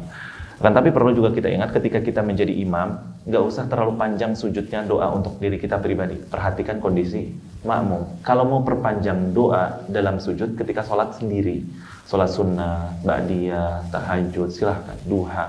Tapi kalau jadi imam, secukupnya aja kita doanya dalam sujud, nggak usah diperpanjang. Karena apa? Karena makmum macam-macam, ada yang punya urusan, ada yang ada perlu, ada yang macam-macam. Itu kurang lebih sifat sholat Nabi dari mulai takbiratul ihram sampai salam. Nah,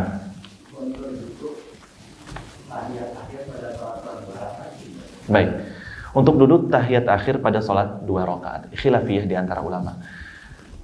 Ada yang mengatakan duduknya iftirash, sebagaimana duduk di antara 2 sujud. Ada juga yang mengatakan tawarruk, yaitu sebagaimana tahiyat akhir. Kalau dalam mazhab Syafi'i, sholat yang jumlah rakaat bilangannya 2 rakaat, maka tahiyat akhirnya tetap tawarruk, kayak tahiyat akhir biasa. Karena kalau dalam mazhab Syafi'i hitungannya yang penting ini tahiyat akhir, yang mana setelah itu akan salam. Maka mau 2 rakaat, mau 1 rakaat, mau 3 rakaat, mau 4 rakaat, ya tawarruk. Adapun dalam mazhab Hambali enggak. Salat yang lebih dari 2 rakaat, 3 rakaat, 4 rakaat, tahiyat akhirnya baru tawarruk.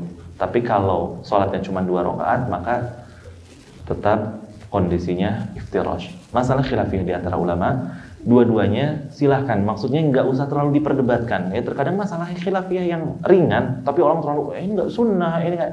Nah, masing-masing ada dalilnya. Imam Syafi'i bukan orang bodoh yang nggak tahu hadits, yang nggak tahu, ada dalilnya. Begitu juga dengan Imam Hambali. Ya, contoh misalkan doa kunut subuh. Kunut subuh kalau kita lihat hadisnya sahih di riwayat Imam Hakim. Karena Nabi SAW yaqnutu fil fajr hatta yufariqul maut. Nabi SAW selalu kunut dalam salat subuh sampai ajal menjemput beliau. Hadisnya sahih riwayat Hakim. Al-Imam Nawawi sampai menyebutkan kalau orang yang nggak kunut subuh dia sujud sahwi. Tapi walaupun kalau kita lihat dari dalil-dalil yang lain, ya yang rajih Allah alam subuh nggak usah pakai kunut. Tapi juga nggak usah terlalu menyalahkan orang yang kunut. Ada hadis sahih yang jadi landasan mereka. Kenapa? Masalah khilafiyah yang nggak usah diperdebatkan. Beda sama masalah akidah. Kalau masalah fikih, perkaranya luas. Nah, itu berkaitan dengan sifat salat Nabi Shallallahu Alaihi Wasallam. Ada waktu sedikit di sini. Kalau Imam Abu Syuja di sini menyebutkan tentang masalah perbedaan salat antara laki dan perempuan. Intinya sebenarnya laki perempuan sama, nggak ada bedanya. Yang membedakan yaitu adalah ketika perempuan berjamaah menjadi imam sesama perempuan. Maka bukan imamnya di depan, makmumnya di belakang. Misalkan kita berangkat ke masjid, istri kita jamaah di rumah sama anak perempuan kita berempat misalkan, atau berlima. Maka imam posisinya di tengah dan sejajar.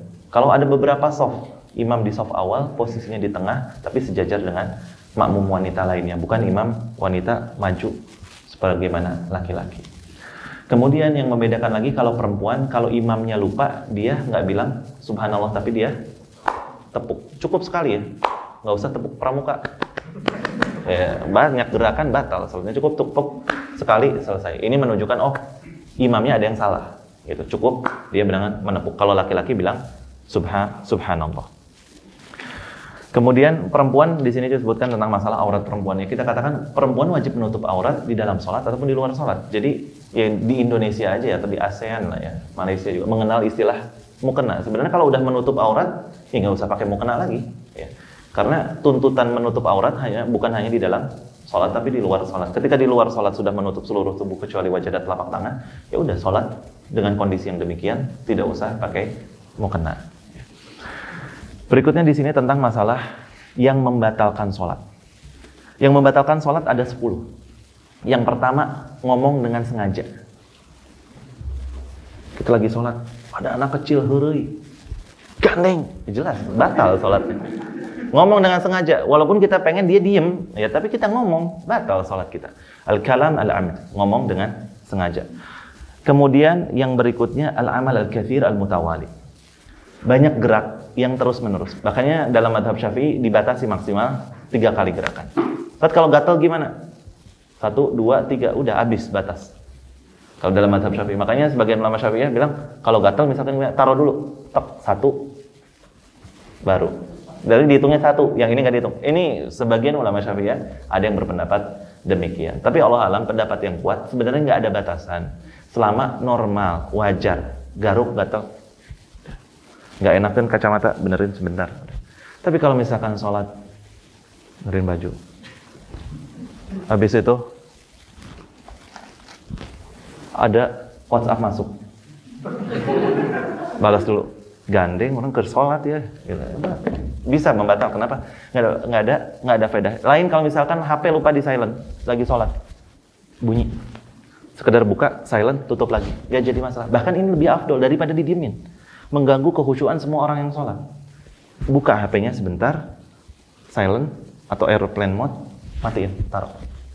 Jangan justru didiemin karena nggak mau gerak. Dia nggak mau gerak, tapi semasjid keganggu. Maka boleh untuk men-silent HP misalkan kalau dalam sholat.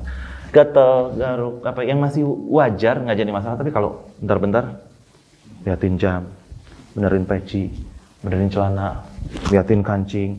Ada orang sholat gini. Apa faedahnya? Bisa membatalkan sholat. Kenapa? Gerakan yang nggak ada faedahnya, nggak ada keperluannya gini. Sholat, ada orang kayak gini sholat. Ada orang sholat gerak, maju, mundur, maju, mundur. Udah kayak bebegik sawah, ngapain gerak-gerak, nggak ada faedah. Diem aja sholat kalem. Ini maju, ada. Tiba-tiba orang sholat leher digini segala. Tunggu, habis sholat apa susahnya? Sholat gini gitu. Banyak gerak yang nggak ada faedahnya, jelas membatalkan sholat. Kalau ada keperluan yang memang perlu, walaupun lebih dari 3 kali, Allah alam nggak jadi masalah. Ngantuk. Kalau ngantuk kadang nguap tetap boleh ditutup. Saat ngantuk parah. Sholat 4 rakaat ngantuknya, heuainya ada 20 kali. Nguap lagi. Nggak apa-apa. Se-20-20-nya ditutup. Nggak masalah. Kenapa? Karena kan bukan kita yang kontrol. Dan sunnahnya ditutup walaupun di dalam sholat. Jadi atau lagi bersin, lagi flu, bentar-bentar bersin, tutup, bentar-bentar bersin, nggak jadi masalah. Kenapa? Karena hajah, keperluan. Tapi kalau misalkan, ya tadi, nggak ngantuk tapi digantuk-gantukin, padahal emang nggak lagi nguap, jelas batal, ya, karena nggak boleh. Kemudian tadi termasuk al-kalam perkataan dalam sholat tadi, ngelihat najis, astagfirullah, bilang subhanallah, jelas ada perkataan membatalkan sholat. Kemudian adanya hadas, jelas ya. Buang angin, kentut, kencing, walaupun setetes, ya membatalkan sholat. Kemudian hudus najasah, adanya najis. Kita pas lagi sholat baru ingat, ya Allah, tadi kayaknya kena tai kucing bajunya misalkan. Dalam sholat ada najis, kita ingat, maka ini membatalkan sholat kita. Berkaitan dengan masalah najis. Contoh. Ana lupa pernah disampaikan apa nggak di sini? Kayaknya pernah ya. Tentang gendong bayi pakai pampers. Udah pernah ya pas bab taharah. Ingat ya, kalau kita mau gendong bayi boleh hukumnya. Yang penting pastikan sebelumnya pampersnya suci, bersih. Ya, kalau misalkan jangan sekedar biarin udah pakai pampers ini, nggak boleh. Kenapa? Kalau udah ada najisnya maka sholatnya nggak sah. Kenapa? Karena kita sholat bawa najis. Walaupun najisnya nggak nyampe ke kita, tapi kita membawa najis. Tapi kalau mau gendong bayi, anak kita dalam sholat, boleh pastikan dulu pampersnya bersih. Ya. Kemudian, inkisyaful aurah. Terbukanya aurat tadi. Yang Ana bilang, celengan tadi. Ya dalam sholat bentar-bentar, benerin baju. Ya dikondisikan, auratnya pasti tertutup. Kalau memang nggak sengaja, yang memang lututnya tersingkap, kena angin, ininya nggak sengaja tersingkap, lain hal. Cepat-cepat kita benerin. Tapi kalau terbuka auratnya, secara umum bisa membatalkan sholat.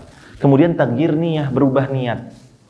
Berubah niat, udah sholat niatnya, misalkan sholat,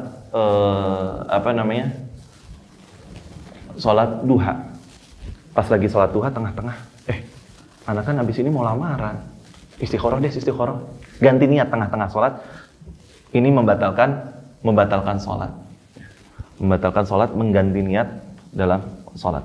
Kemudian istidbarul qiblah, melenceng dari arah kiblat. Ini juga terkadang terjadi. Contoh,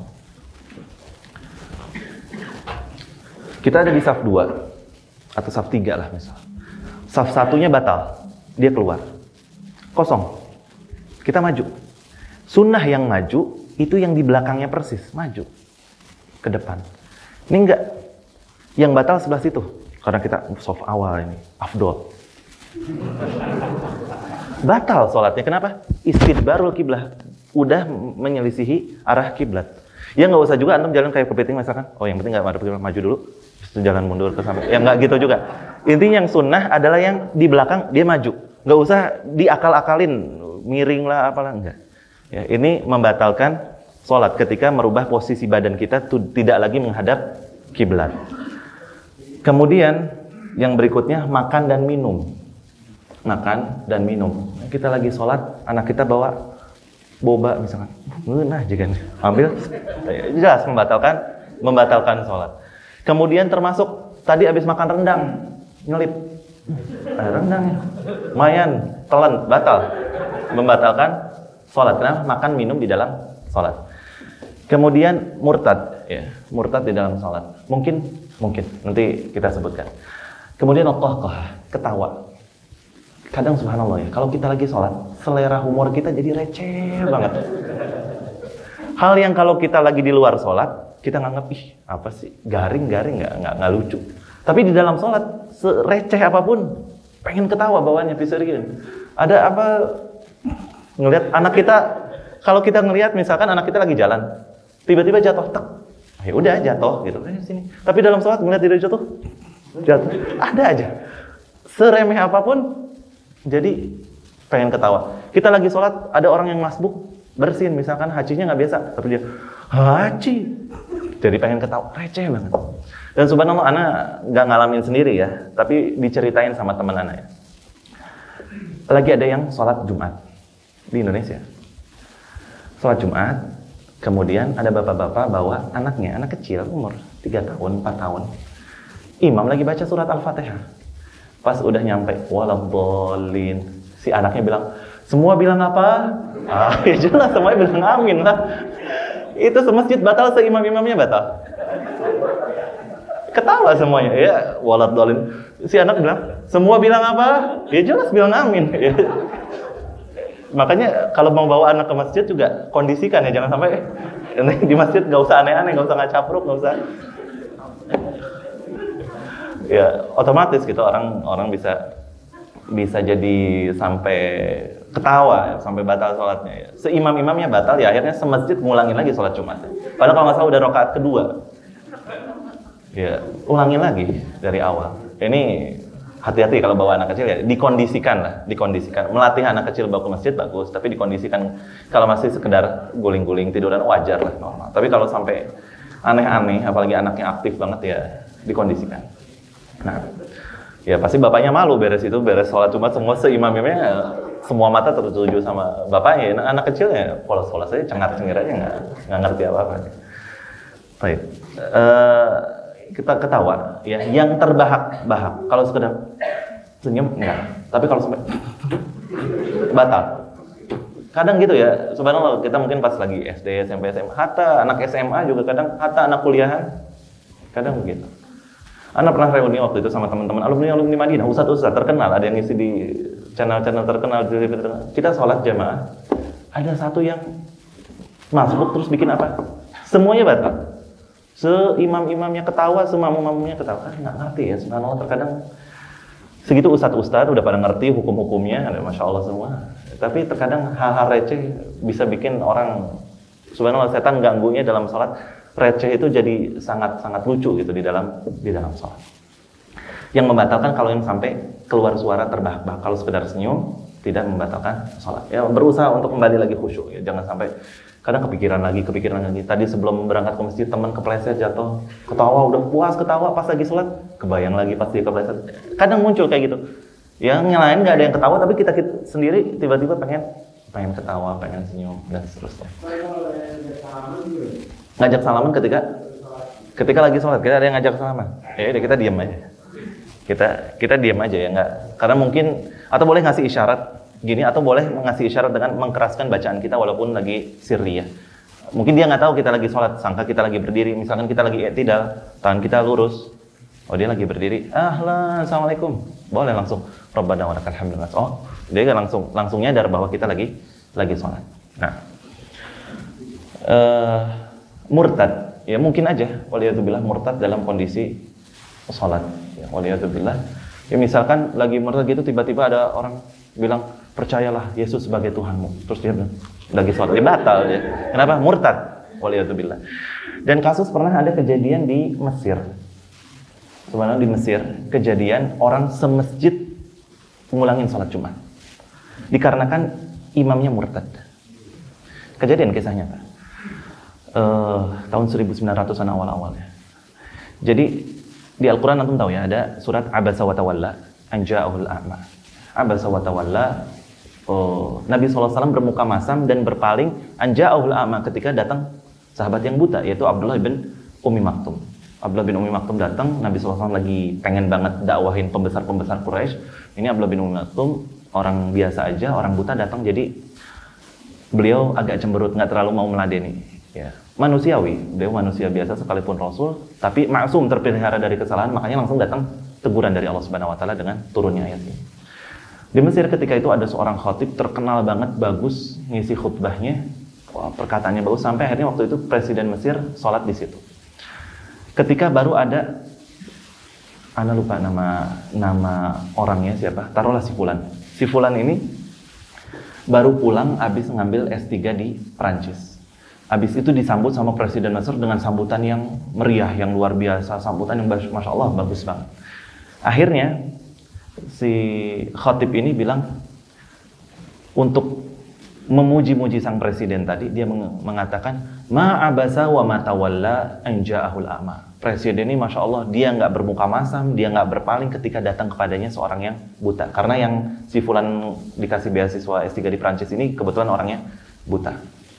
Di khutbahnya dia seperti itu. Kemudian dia sholat. Beres sholat, Anda juga lupa ya, ulamanya siapa? Ulama terkenal banget. Anak-anaknya juga ulama. Ulama terkenal di Mesir, ulama Ahlus Sunnah.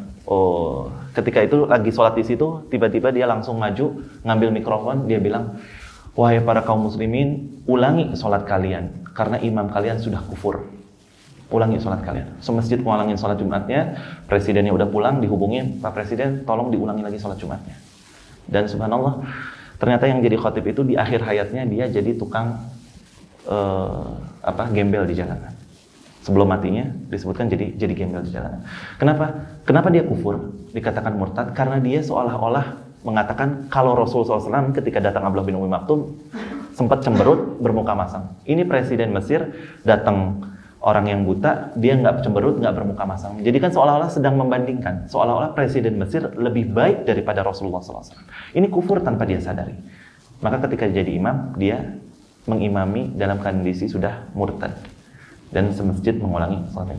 Kejadian pernah terjadi. Jadi hati-hati juga jangan sampai perkataan ya, apalagi membanding-bandingkan Rasulullah SAW dengan yang lainnya. Di Indonesia ada yang kayak gitu dan sekarang orangnya udah murtad gitu ya, membandingkan Rasulullah SAW dengan yang lainnya. Ini termasuk perbuatan yang bisa kufur.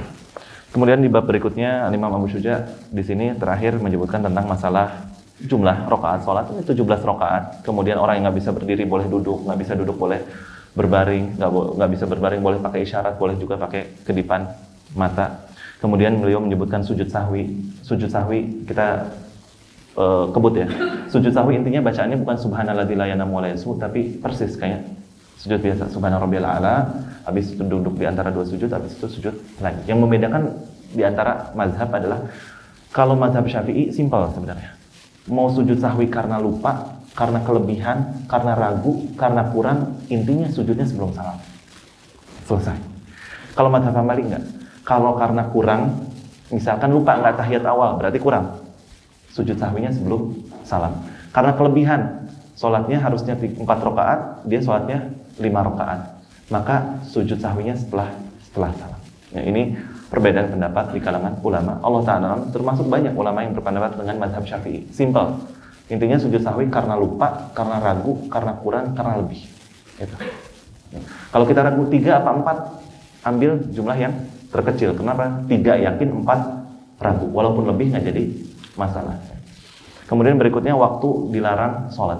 Intinya 3. Habis subuh sampai syuruk, sebelum zuhur kurang lebih 15 menit sampai azan zuhur, habis asar sampai azan maghrib. Ini dilarang sholat sunnah yang tanpa sebab. Kalau ada sebab boleh. Datang ke masjid, tahiyatul masjid silahkan. Beres wudu, sholat sunnah wudu, boleh. Tapi kalau sholat istikharah, sholat mutlak, ini dilarang di waktu-waktu terlarang. Kemudian tentang hukum sholat jamaah, di sini intinya, kalau dalam mazhab Syafi'i ya, kita bicara secara ilmiah. Dalam mazhab Syafi'i, sholat berjamaah hukumnya sunnah muakkadah. Begitu juga dalam mazhab Hanafi, begitu juga dalam mazhab Maliki. Yang mengatakan wajib sholat berjamaah adalah mazhab Hambali. Berjamaah dalam mazhab Hambali, tapi nggak wajib di masjid. Misal kita lagi ada ngumpul di ruang rapat, ada 20 orang, sholatnya di ruang rapat sah menurut mazhab Hambali. Yang penting jamaah, nggak harus di masjid. Yang mengatakan wajib di masjid adalah mazhab Zahiri, berjamaah dan harus di masjid. Intinya kita sebagai laki-laki sebisa mungkin sholat berjamaah dan sebisa mungkin di masjid. Nggak bisa di masjid, minimal berjamaahnya jangan sampai lepas. Ya. Misalkan di sekolah, ketika jauh ke masjid, sholat ada musola sekolah, nggak jadi masalah. Yang penting diusahakan tidak sholat sendiri, tapi secara berjamaah.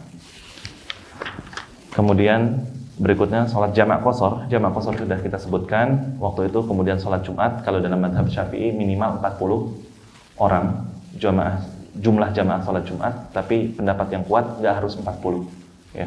Minimal ada khotib, ada imam, ada makmum ya. Dan di masjid jami', masjid yang banyak penduduknya. Kemudian masalah sholat Jumat, dalam mazhab Syafi'i juga disunahkan mandi sebelum sholat Jumat, walaupun ada sebagian ulama mengatakan mandi sebelum sholat Jumat hukumnya wajib ya. Makanya mohon maaf kalau yang udah berkeluarga disebut sunnah ya malam Jumat, sunnah malam Jumat. Bukan malam Jumat yang sunnah, di Jumat paginya. Kenapa? Karena di hadisnya man ghusala wa ghussala, barang siapa yang dia mandi dan bikin orang lain mandi, maksudnya bikin istrinya mandi. Berarti kalau mau melakukannya di Jumat pagi, bukan di malam Jumat ya. Yang masih jomblo nggak usah dibayangin, nggak usah nge-fly. Baik. Kemudian yang berikutnya tentang sholat Idul Fitri, Idul Adha. Idul Fitri, Idul Adha kita tahu rakaat pertama berapa kali takbir? 7, rakaat kedua 5. Takbiratul ihram dihitung 1 atau 0? Dihitungnya 0. Takbir perpindahan juga dihitungnya 0. Jadi Allahu Akbar 0, baru 7 kali takbir. Kalau masbuk gimana?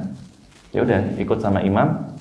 Misalkan di rakaat kedua dia rakaat pertama. Kalau dia rakaat imam salam, dia tinggal rakaat keduanya, ya berarti 5 kali takbir. Ingat kalau dalam masalah sholat Jumat, batasan terakhir kali datang itu adalah sebelum imam bangun dari ruku rakaat kedua. Kalau kita masbuk di sholat Jumat, setelah ruku rakaat pertama masih dapat Jumatannya. Berarti imam salam kita tambah 1 rakaat. Tapi kalau kita datang ke masjid, imam udah i'tidal di rakaat kedua, berarti udah nggak dapat Jumatan. Kita masbuk dapat berjamaah, tapi kita sholat zuhur 4 rakaat. Ini penting ya kita tahu. Kalau Jumatan datangnya masbuk, imam udah i'tidal rakaat kedua, imam salam kita sempurnakannya 4 rakaat. Zuhur jadinya. Tapi kalau sebelum itu maka cukup 1 rakaat. Itu sholat Id, kemudian sholat gerhana bulan, gerhana matahari. Kita sama-sama tahu ya, pernah 2 kali ruku, 2 kali baca Al-Fatihah setiap rakaatnya. Baik itu gerhana bulan ataupun gerhana matahari. Sholat istisqa atau sholat minta hujan, yaitu sholat seperti tata caranya kayak sholat Idul Fitri dan Idul Adha. Ya. Kemudian yang terakhir di sini adalah mengenai sholat jenazah. Sholat jenazah berapa kali takbir? 4 kali takbir. Takbir pertama Al-Fatihah, takbir kedua sholawat, takbir ketiga doa, takbir keempat doa lagi atau diem aja boleh ya. Saat doanya gimana? Panjang doanya, nggak hafal cukup Allahumma firlahu warhamhu wa'afihi wa'fu anhu. Imam belum salam-salam, belum takbir-takbir, ulangi lagi boleh. Allahumma firlahu warhamhu wa'afihi wa'fu anhu. Allahumma firlahu warhamhu wa'afihi wa'fu anhu. Kenapa paling afdol dalam sholat jenazah? Yaitu adalah di doanya tadi. Nggak keburu Ustaz, jenazahnya keburu dibawa ke kuburan. Disolatkan boleh sholat di kuburan sebelum dikuburkan. Nggak keburu juga keburu dikuburin. Boleh sholat jenazah setelah jenazah dikuburkan. Di kuburan boleh. Karena nggak ada sujudnya. Selama masih baru dikuburkan atau sebelum dikuburkan. Tapi kita datangnya baru sehari kemudian, 2 hari kemudian, maka nggak usah sholat jenazah lagi. Ya, nggak usah sholat jenazah lagi. Adapun sholat gaib boleh, tapi itu bagi orang yang belum disolatkan sama sekali. Atau bagi orang yang tokoh besar, manfaatnya banyak bagi kaum muslimin, maka boleh sholat gaib. Tapi intinya sholat jenazah karena sunnah muakkadah, kalau udah disolatin ya udah cukup ya. Allah Ta'ala alam. Itu mengenai tentang sholat. Beres kita bab sholat ini, ngebut aja ya kita, sisanya tadi nggak kita jelaskan secara detail. Bab berikutnya di sini tentang praktek jenazah terakhir di bab sholat itu, mulai dari memandikan, menyolatkan, memandikan, mengkafani, menyolatkan, menguburkan, dan juga tata cara sebelum jenazah itu meninggal ketika sakaratul maut bagaimana dan seterusnya. Itu bab yang terakhir. Setelahnya Imam Abu Syuja menyebutkan tentang bab zakat, puasa, i'tikaf, habis itu haji, habis itu jual beli, habis itu pernikahan, talak, rujuk, hak asuh anak, persusuan, baru tentang kriminal dalam syariat Islam. Itu aja yang bisa kita sampaikan, kurang lebih mohon maaf juga atas waktunya, karena insya Allah bermanfaat untuk bab sholat bisa kita selesaikan. Wassalamualaikum warahmatullahi wabarakatuh. Ini ada 2 hadiah harus keluar malam hari ini. Fikih praktis Madhab Syafi'i Matan Abi Syuja versi terjemahan. Bagi yang bisa menjawab pertanyaan, ada 2 pemenang tentunya. sebelum kita tutup. Yang pertama yaitu pertanyaannya. Apa ya? Karena belum nyiapin pertanyaan nih. Baik. Ada yang tahu kitab Matan Abi Syuja, nama asli kitabnya apa? Nah, Al-Ghayah wa Taqrib. Ahsan, tabarakallahu fiik. Fadhal. Masih ada satu lagi yang lain, masih ada kesempatan. Al-Ghayah wa Taqrib. Barakallahu fiik. Yang udah jawab, nggak boleh jawab lagi ya. Syarah atau penjelasan yang paling bagus, yang paling terkenal dari Matan Abi Syuja apa? Pernah kita katakan di awal-awal kajian. Matan Abi Syuja itu matannya, catatan intinya, tapi ada syarahnya, penjelasannya. Hah? Apa? Ini bukunya saya bawa, syarahnya. Saya liatin cover belakangnya aja. Hah? Hah? Fathul Qarib. Ngecip nggak? Hah? Fathul Qarib. Fathul Qarib. Bang Arfan duluan tadi. Hah? Ami. Tengah kedengaran jawab. Fadhil. Barakallahu fiik. Khair insyaallah. Hah? Yang penting nggak googling ya. Baik. Barakallahu fiikum. Jazakumullah khairan atas waktunya sampai kita hampir 9:30. Semoga bermanfaat karena ini akhir majelis kita. Saling mendoakan insyaallah di antara kita. Ahlan wa sahlan. Kalau ada yang umroh, ada yang ke Mekah, nanti mungkin kita bisa silaturahmi di Mekah. Kita makan majelis onta bareng-bareng di sana insyaallah. Nanti insyaallah kalau Anda pulang lagi ke Indonesia, kita bisa lanjut kajian kita lagi, saling mendoakan di antara kita. Semoga sebagaimana Allah Subhanahu wa taala kumpulkan kita di masjid ini, kita mohon Allah Subhanahu wa taala kumpulkan kita di surga firdausnya. Amin ya rabbal alamin. Kita tutup dengan doa kafaratul majelis. Subhanakallahumma bihamdika asyhadu an la ilaha illa anta astaghfiruka wa atubu ilaik. Sallallahu alaihi wa sallam ala nabiyina Muhammad. Assalamualaikum warahmatullahi wabarakatuh.